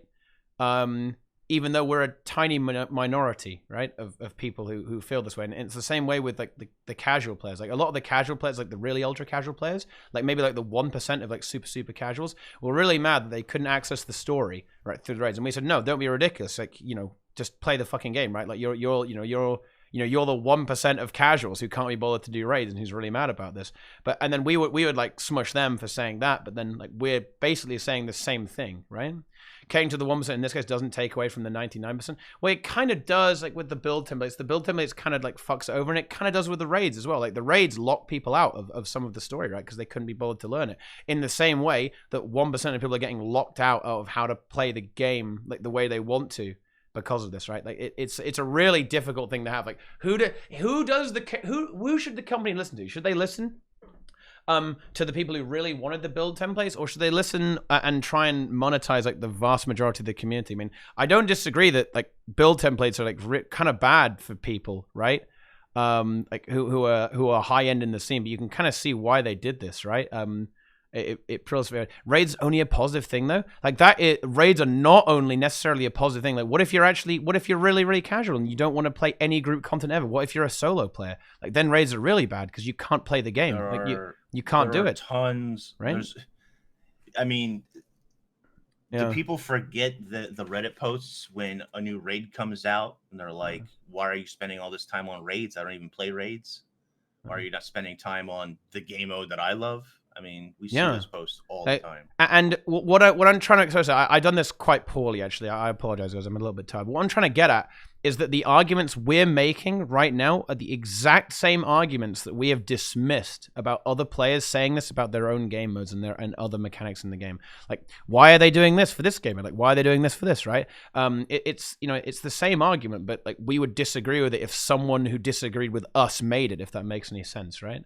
To who were raids catered to, and to who the templates were catered to. They were directed to the same group of people and ended up with the complete opposite effect on the other side.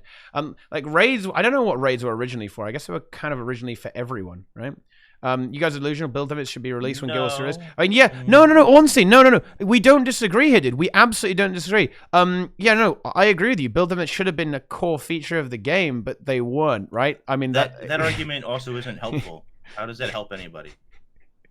I'm not trying to flame that particular person, but saying that we should have had this when the game launched. I agree, but we didn't have it, so that the discussion doesn't help anybody. No. Let's create a system that gets asked by one-tower players in a way that caters to those who don't really need it. Horrible mindset, but probably ArenaNet's mindset. I mean, probably. I mean, unfortunately, yes. I mean, I'm gonna have to play such a devil's advocate here, but look, guys, I really hate to say it. It was probably this or nothing. It was either they monetize it such that it's really good for. Because think about it, right? Who should pay for build templates? Should it be people who don't use it or people who use it? Now, realistically, if you don't really need build templates, you won't really have to pay for it, right? It will be free if you never use Arc DPS and you never really played the game hardcore or multiple game modes, right? Then, you probably shouldn't pay for it. You shouldn't have to pay for this because you don't even use it, right? The only people who actually have to pay for it are the people who use it a lot, right? And that kind of makes sense, right? It's horrible. Like, it's pretty fucking horrible, you know? It's not good at all. Pretty unfortunate. Hot take: episode 1 onwards of New Living World Story will not be free. It will be free. They even said this in their presentation. It will 100% be free. I would be okay with it if it wasn't though. Like, it would actually be a good thing, right?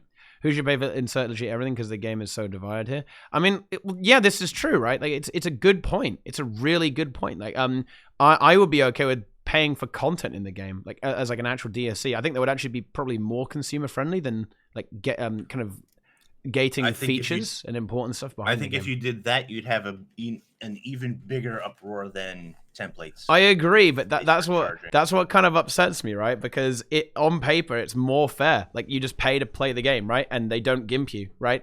Whereas the way we have it, dude, I have to expose the gaming community so fucking hard. Oh my god, I love this. I fucking love this. Oh, dude, MMO Inks. I actually live for this, right? This is so good. The gaming community's unwillingness to basically pay a fair price for for content and games has actually come back to bite us in the ass so hard. Dude, this is the hand of God coming down on us for refusing sub fees, for refusing to pay a reasonable price for games and expansions.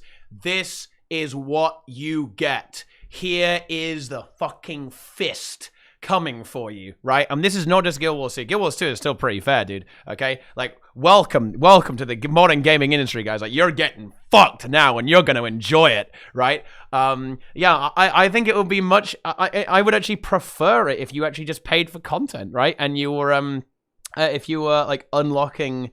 say, you know, the next episode of the story, and you had to purchase it. Yeah, I don't know. I think that's actually really fair. Like, buying content is fucking great, dude.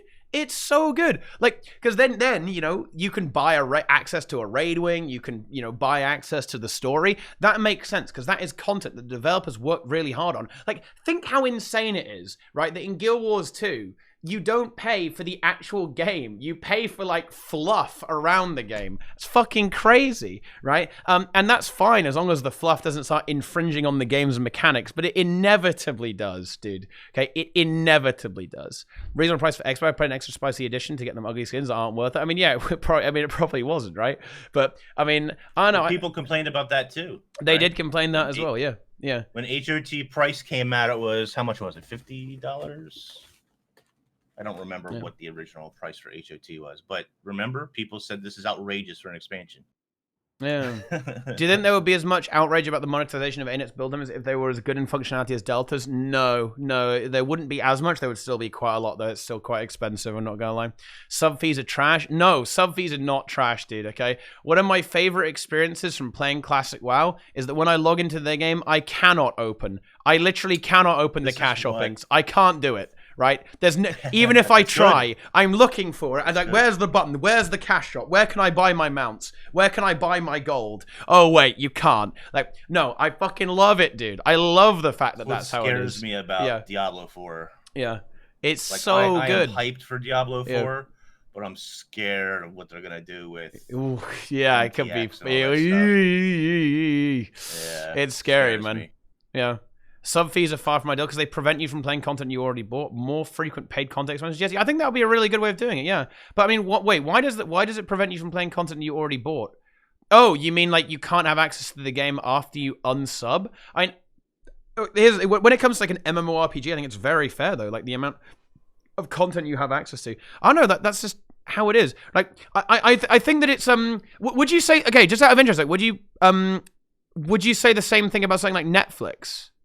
Or, you know, Amazon Prime or Audible, right?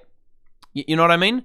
Like, I think games are held to a completely different standard than almost any other kind of anything, any kind of product, any kind of media. I think games have they're held to this absurd standard, right? You know, you pay box and expansions plus sub fees, not fair. Dude, like, do you know how much it costs to develop these fucking games? It's insane. What you mean on retail where you get a sub fee and a cash shop? The cash shop is irrelevant. They should remove the cash shop, but it's irrelevant because they have so much in the game thanks to the sub fee, right?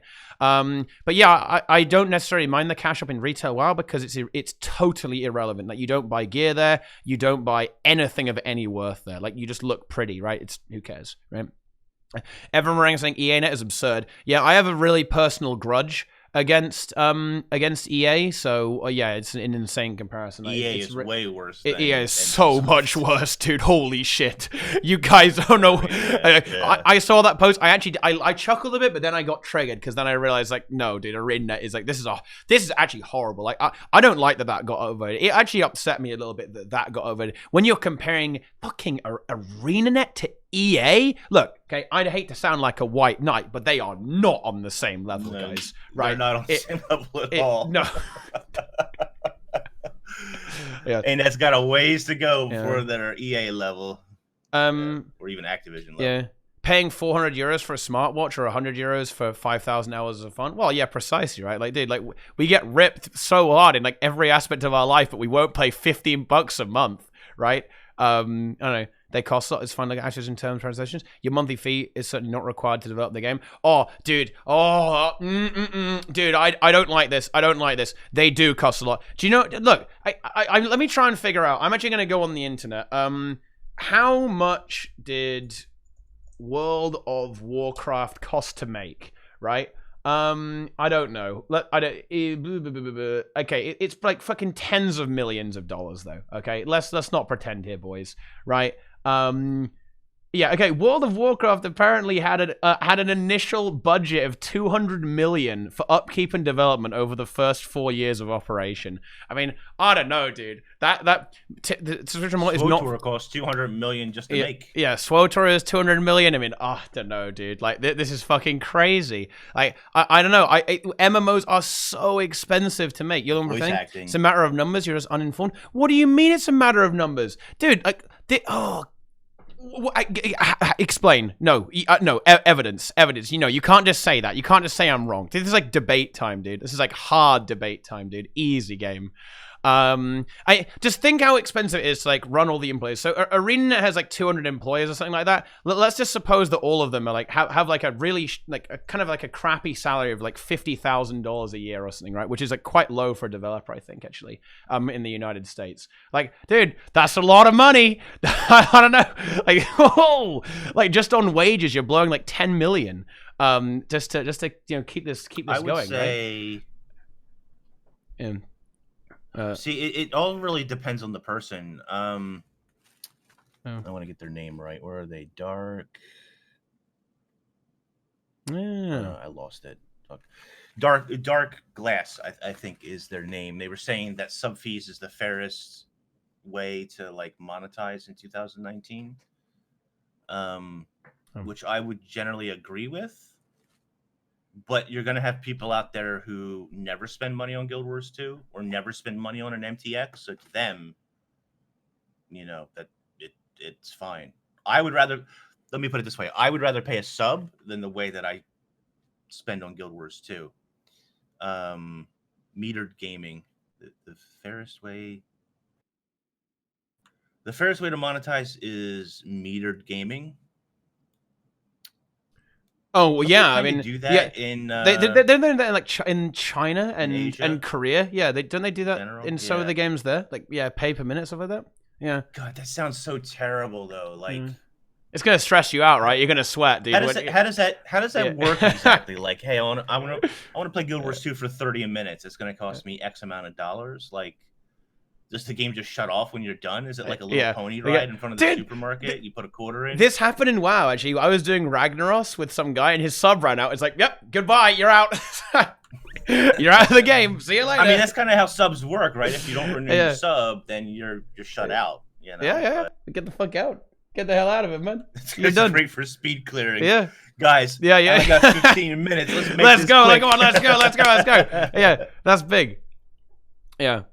But I mean, look, the evidence is like the financial things, but I mean, I don't know, dude. Like, these games cost so much money to make, and yeah, these companies make a huge amount, but a huge amount of money. But and I think I don't think we disagree here, Alessa's, actually, because like I really don't like the shitty business practices of these companies. I think that MMO should basically be sub-based and like maybe nothing else. I think you could go for a box cost. I don't have a problem with the box cost either, but I think it's completely fine to have like just a sub model. I think sub model is very consumer friendly, actually, because like why do you think companies go for microtransactions, guys? Because on average, more money. Right, like that is why they're not doing it because they really fucking love you. No, they do it because on average, more people you spend more money on microtransactions than on a sub fee. That's why they do this, right? No, why isn't it fair, the Doctor 364? I'm really curious as to why you don't think it's people can fair. Generally, and I'm definitely one of these people. People can generally not control their spending, and so they make way more money on an MTX than they would for a sub. Yeah, but also like I want to go back to the original point here. Like I really don't like this attitude in the gaming community right now that doesn't value games where they should be. Right? You can have one or the other. I just think the box price and stuff is unfair because of what I said. They make you pay for content that you cannot access to unless you pay constantly. Well, I think maybe there should be like a free trial system, kind of like how RuneScape operates, or even almost like how Guild Wars 2 operates. You can play the core world in RuneScape. You can play some of it, but you cannot choose what you want to spend with a sub. I can choose to spend more than a sub fee on microtransactions. And you can choose, but the game's design may end up suffering because of the microtransactions, right? Like that's the thing, right? Arcade. Yeah, I mean, I would say that Guild Wars 2 suffers because of store. I think the game ends up because of being its monetization. Yeah, and Guild Wars 2 is a really good game. It doesn't suffer that much. I think me and Inks would both agree on that. But Guild Wars 2 has definitely had its design compromised by microtransactions. Right. Yeah. Like it is if there were no microtransactions in Guild Wars 2, it would be a better game, right? Okay, it would 100% be a better game. Unfortunately. They should never switch the business model, by the way, because I'm not advocating for that. Just to kind of cover that base. No. Nah, it's too late. Switching the business model would like flat kill the game. That would be no. Yeah. It would be a fucking kill shot to Guild Wars 2 if they did that too. That would be a very, very bad idea. I mean, I don't know. I'm not sure. I'm not entirely sure if it is unfair because like I don't think you would hold that standard to almost anything else. Alice says, I'm really sorry. I mean, I don't think you would, like, with the sub fee thing, like, you could definitely argue that the box price is maybe a bit unnecessary, but I think it is actually okay because it, like, covers, like, the upfront costs of the game, I guess, like, because they need to make a lot of their money back. But, like, on the other hand, right, you know, in real life, you spend money on all sorts of, like, useless shit, right? I mean, and everyone does this, right? Like, me as well, right? You know, like, and so for some reason gaming, which is like our super hobby that we really love, right? That is like, no, we can't do it. Dude, I'm not. What? $60 on a fucking video game? Oh no, that's ridiculous. Yeah, but don't mind me. Like, watch me go and buy my iPhone. You know, it's like I unfortunately, I think I don't really see a way out of current monetization, like, going forward, because I don't know, man. I think we're just in a it's highly possible I'm just short-sighted, but I just think that these MTXs are going to get worse and worse and worse as time goes on. I do, yeah, and only that is the case unless gamers actually rise up, right? And this is what I'm talking about. Like, you need to try and get through and talk to the people who are kind of okay with it, right? You know what I mean? Who are okay with the microtransactions and don't really mind it, or are just quite apathetic to it. But that's the problem. Suppose in the Guild Wars 2 community, 50% of the player base absolutely hated build template monetization, they would 100% change it. Right? They would definitely do it because, you know, then, you know, that's actually unpopular. But as it stands right now, the outrage about build templates is like 3% of the community, maybe, like, if that, are really, really mad about it. And like most people are either kind of like it or they're apathetic on it. Right? I won't be spending money on it. I refuse.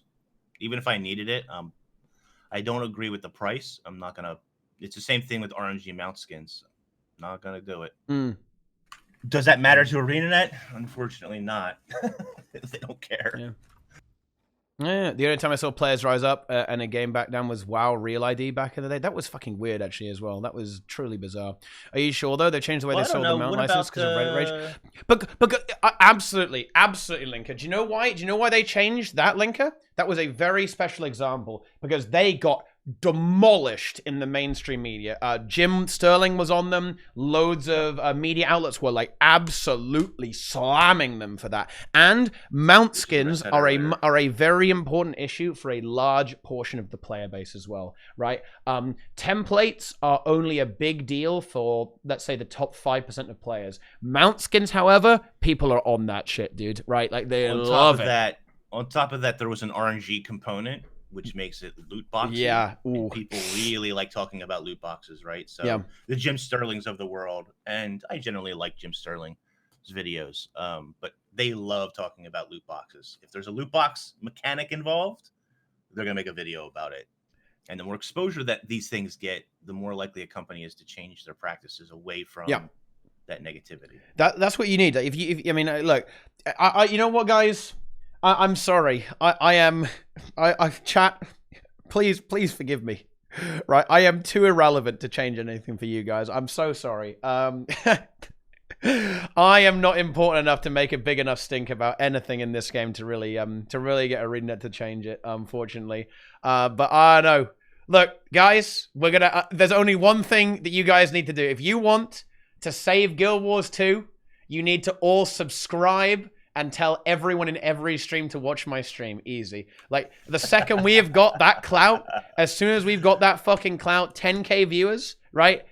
Let's fucking go, boys. Like, we're done here, right? You know, we can fix everything. But until then, it's no good. You're gonna have to follow me on Twitter, subscribe, okay, on Twitch, follow everywhere, watch all the videos. Easy peasy, boys, right? Good game. Yeah. Guild Wars 2 has been dying for a long time. It's on its way. It's absolutely not, though. I should make a video about this. Oh, man, I should. Oh, my God. The reality of this situation is such a meme, actually. Oh, dude. Like, you know what? You could actually write that. I reckon we could get a psychologist to write like a really interesting paper on like how isolated communities that, you know, don't interact outside their own bubble kind of have like a disparate and distorted view of reality, you know? Yeah, why ArenaNet doesn't react to shit Redditors. Dude, I wish they should. I bet with 50K viewers, ArenaNet would not give a shit about us. They absolutely would, dude. Like, that is a hot take. Look, if someone, I mean, Social is not a psychologist, put your eyes. Oh, so yeah, I'm a bloody clown. Yeah, that's my bad. Yeah. How many? Okay, but how many viewers does Ninja get on average? Do you know? On Mixer or on Twitch? Well, on Mixer, he's still on Mixer, isn't he? He's like 20K, I think. He's like 20. He's 20K viewer. Yeah. Yeah. So he tweeted out like a month ago or something that he was looking for like an MMORPG, and ArenaNet was they were on it, dude. Hey, they were on it. Ninja, yeah, Ninja, come play with us. Yeah. So they absolutely do care about, like you said, 20K viewers. So 50K viewers, they would care. Yeah, big time. Yeah. They would definitely check. And it's a tweet instead of a check. They should have sent the check. I agree. Actually, that's a problem. Yeah. I agree too. Yeah, that is a you problem. Want to bring people like that in. How do you think they got him to Mixer? It wasn't because they sent him a tweet. They sent him money. Yeah, lots of it. Oh yeah. Him shrouding the other person that Mixer brought over. They paid a lot of money.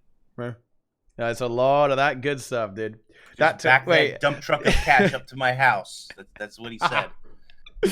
Feels good, man. Well, yeah, it's just it is difficult to make this impact, but like I suppose with the kind of the overall meme here is what I'm trying to say is that the game is not dying. It just looks like it is because your community is dying. The game isn't dead. It's just dead to you. We've come full circle. We've actually come full circle. That's what we said at the start of the stream, right? And it is accurate information. It really is. But you know what? Let's try and end on something positive. Do we have anything positive to say, Inks? Because we haven't been that negative, but I feel like it's getting a bit weird. Like it's been a debate time. It got a bit heated today, and you know that's kind of feels bad, man. And when it gets heated, it's quite I don't like it. My fake outrage and memes drain me a little bit.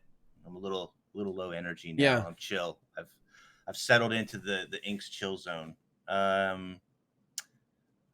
Mikey says we've white knighted enough for one day. Do you think we've white knighted? Wait, do you think so? I'm not sure. Maybe. I'm not sure. You need to go back and watch the beginning of the stream where we sort of state our opinions on build templates. I think we were pretty fair. I don't know. I think we were pretty fair on this actually on the whole issue actually. Good job, Inks. Good job on your fairness. Feels good, man.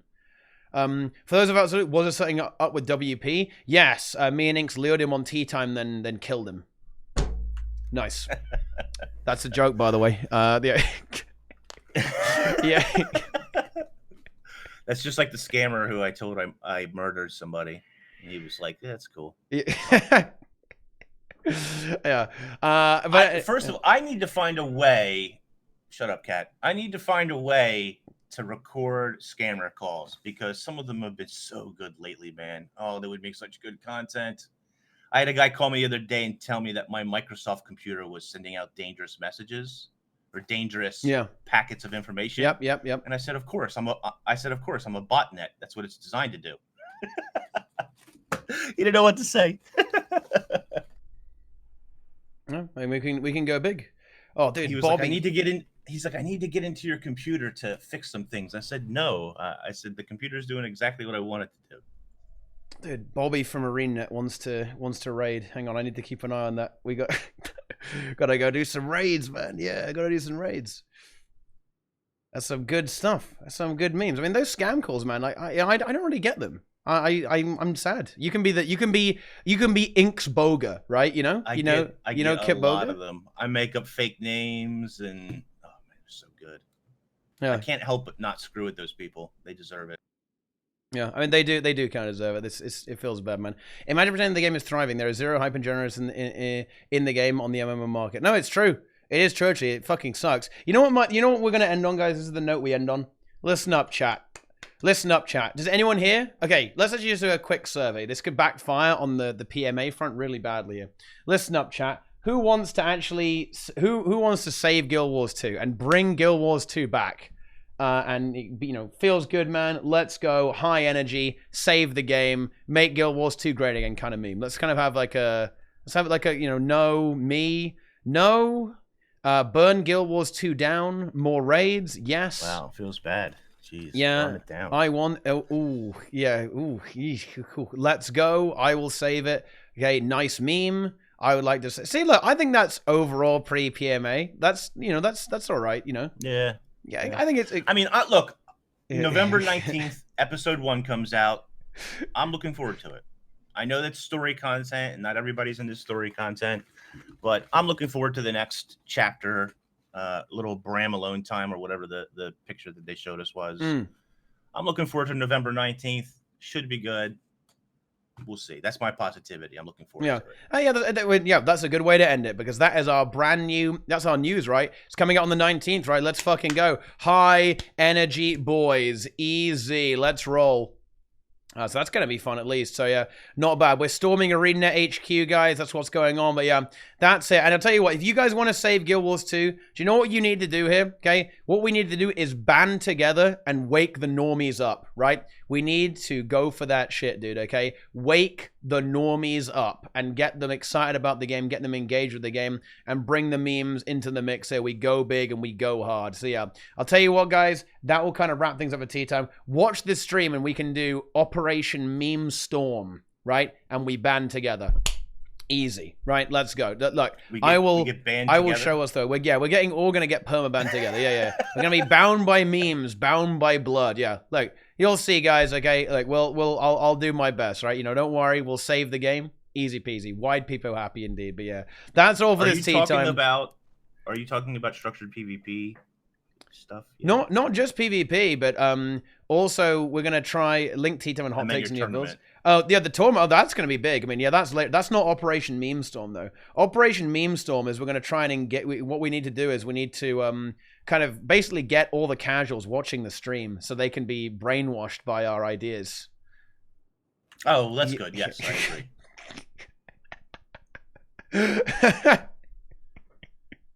Oh yeah, there you go. That not necessarily watching the stream, just like learning about the game and appreciating the game for what it is. But I'll tell you what, let's get the fuck out of here. Right. Thanks for watching, guys. We're ArenaNet shills. Yeah. Thanks for watching, guys. And yeah, come back and watch every day so you can get in on that action. But yeah, MMO Inks. MMO Pay Pig Inks. How are things going, man? What's going on? You streaming Guild Wars 2? Back on Guild Wars 2? I'm streaming a couple of different things. Little Guild Wars 2, little Magic the Gathering Arena, and I want to try out that Outer Worlds. I paid that $1 for that Microsoft Pass. Oh. I'm all down for the $1 sub, so I need to try that out before the sub runs out. But yeah, twitch.tv/MMOinks. I stream later at night. I know that's not really good for the EU crowd. Apologies, but that's kind of when I have free time. All right, there you go. Oh, let me get the bot to link that because I think it will do it. There we go. There, look at that. Look at that fucking shit. It actually worked. And of course, here, guys, tea time every week. We talk about Guild Wars 2 and other things as well. It was a lot of Guild Wars 2 today. And wow, it was spicy. This was hard debates, guys. There were a lot of debates going on here. I think we can all agree. I forgot to record the tea time as well. Fucking great. Okay, I'll have to download it. That's fine. But anyway, I hope you guys enjoyed the stream. I know it got a bit spicy. But I just want to say this, guys. Anyone who I argued with, I love you very much. I think it's completely fine to have an agreement. I just feel very strongly. Not just about Guild Wars 2, but about gaming in general. So I hope I didn't upset anyone by going pretty hard. If I did, I apologize.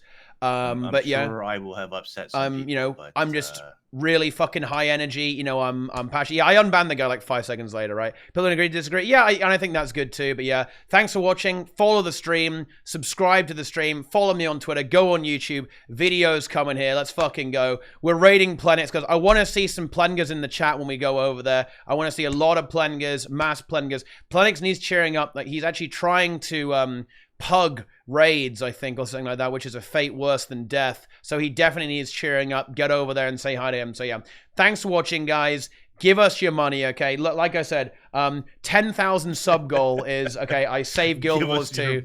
Yep, let's go. Donation, PayPal, bits, watch the ads, do all that stuff. Say hi to Plenix. Follow, subscribe, Twitter, Twitch, YouTube, blah, blah, blah. Links below, and I'll see you guys tomorrow where we can have more debates. Tomorrow I debate wooden potatoes. Let's fucking go. All right.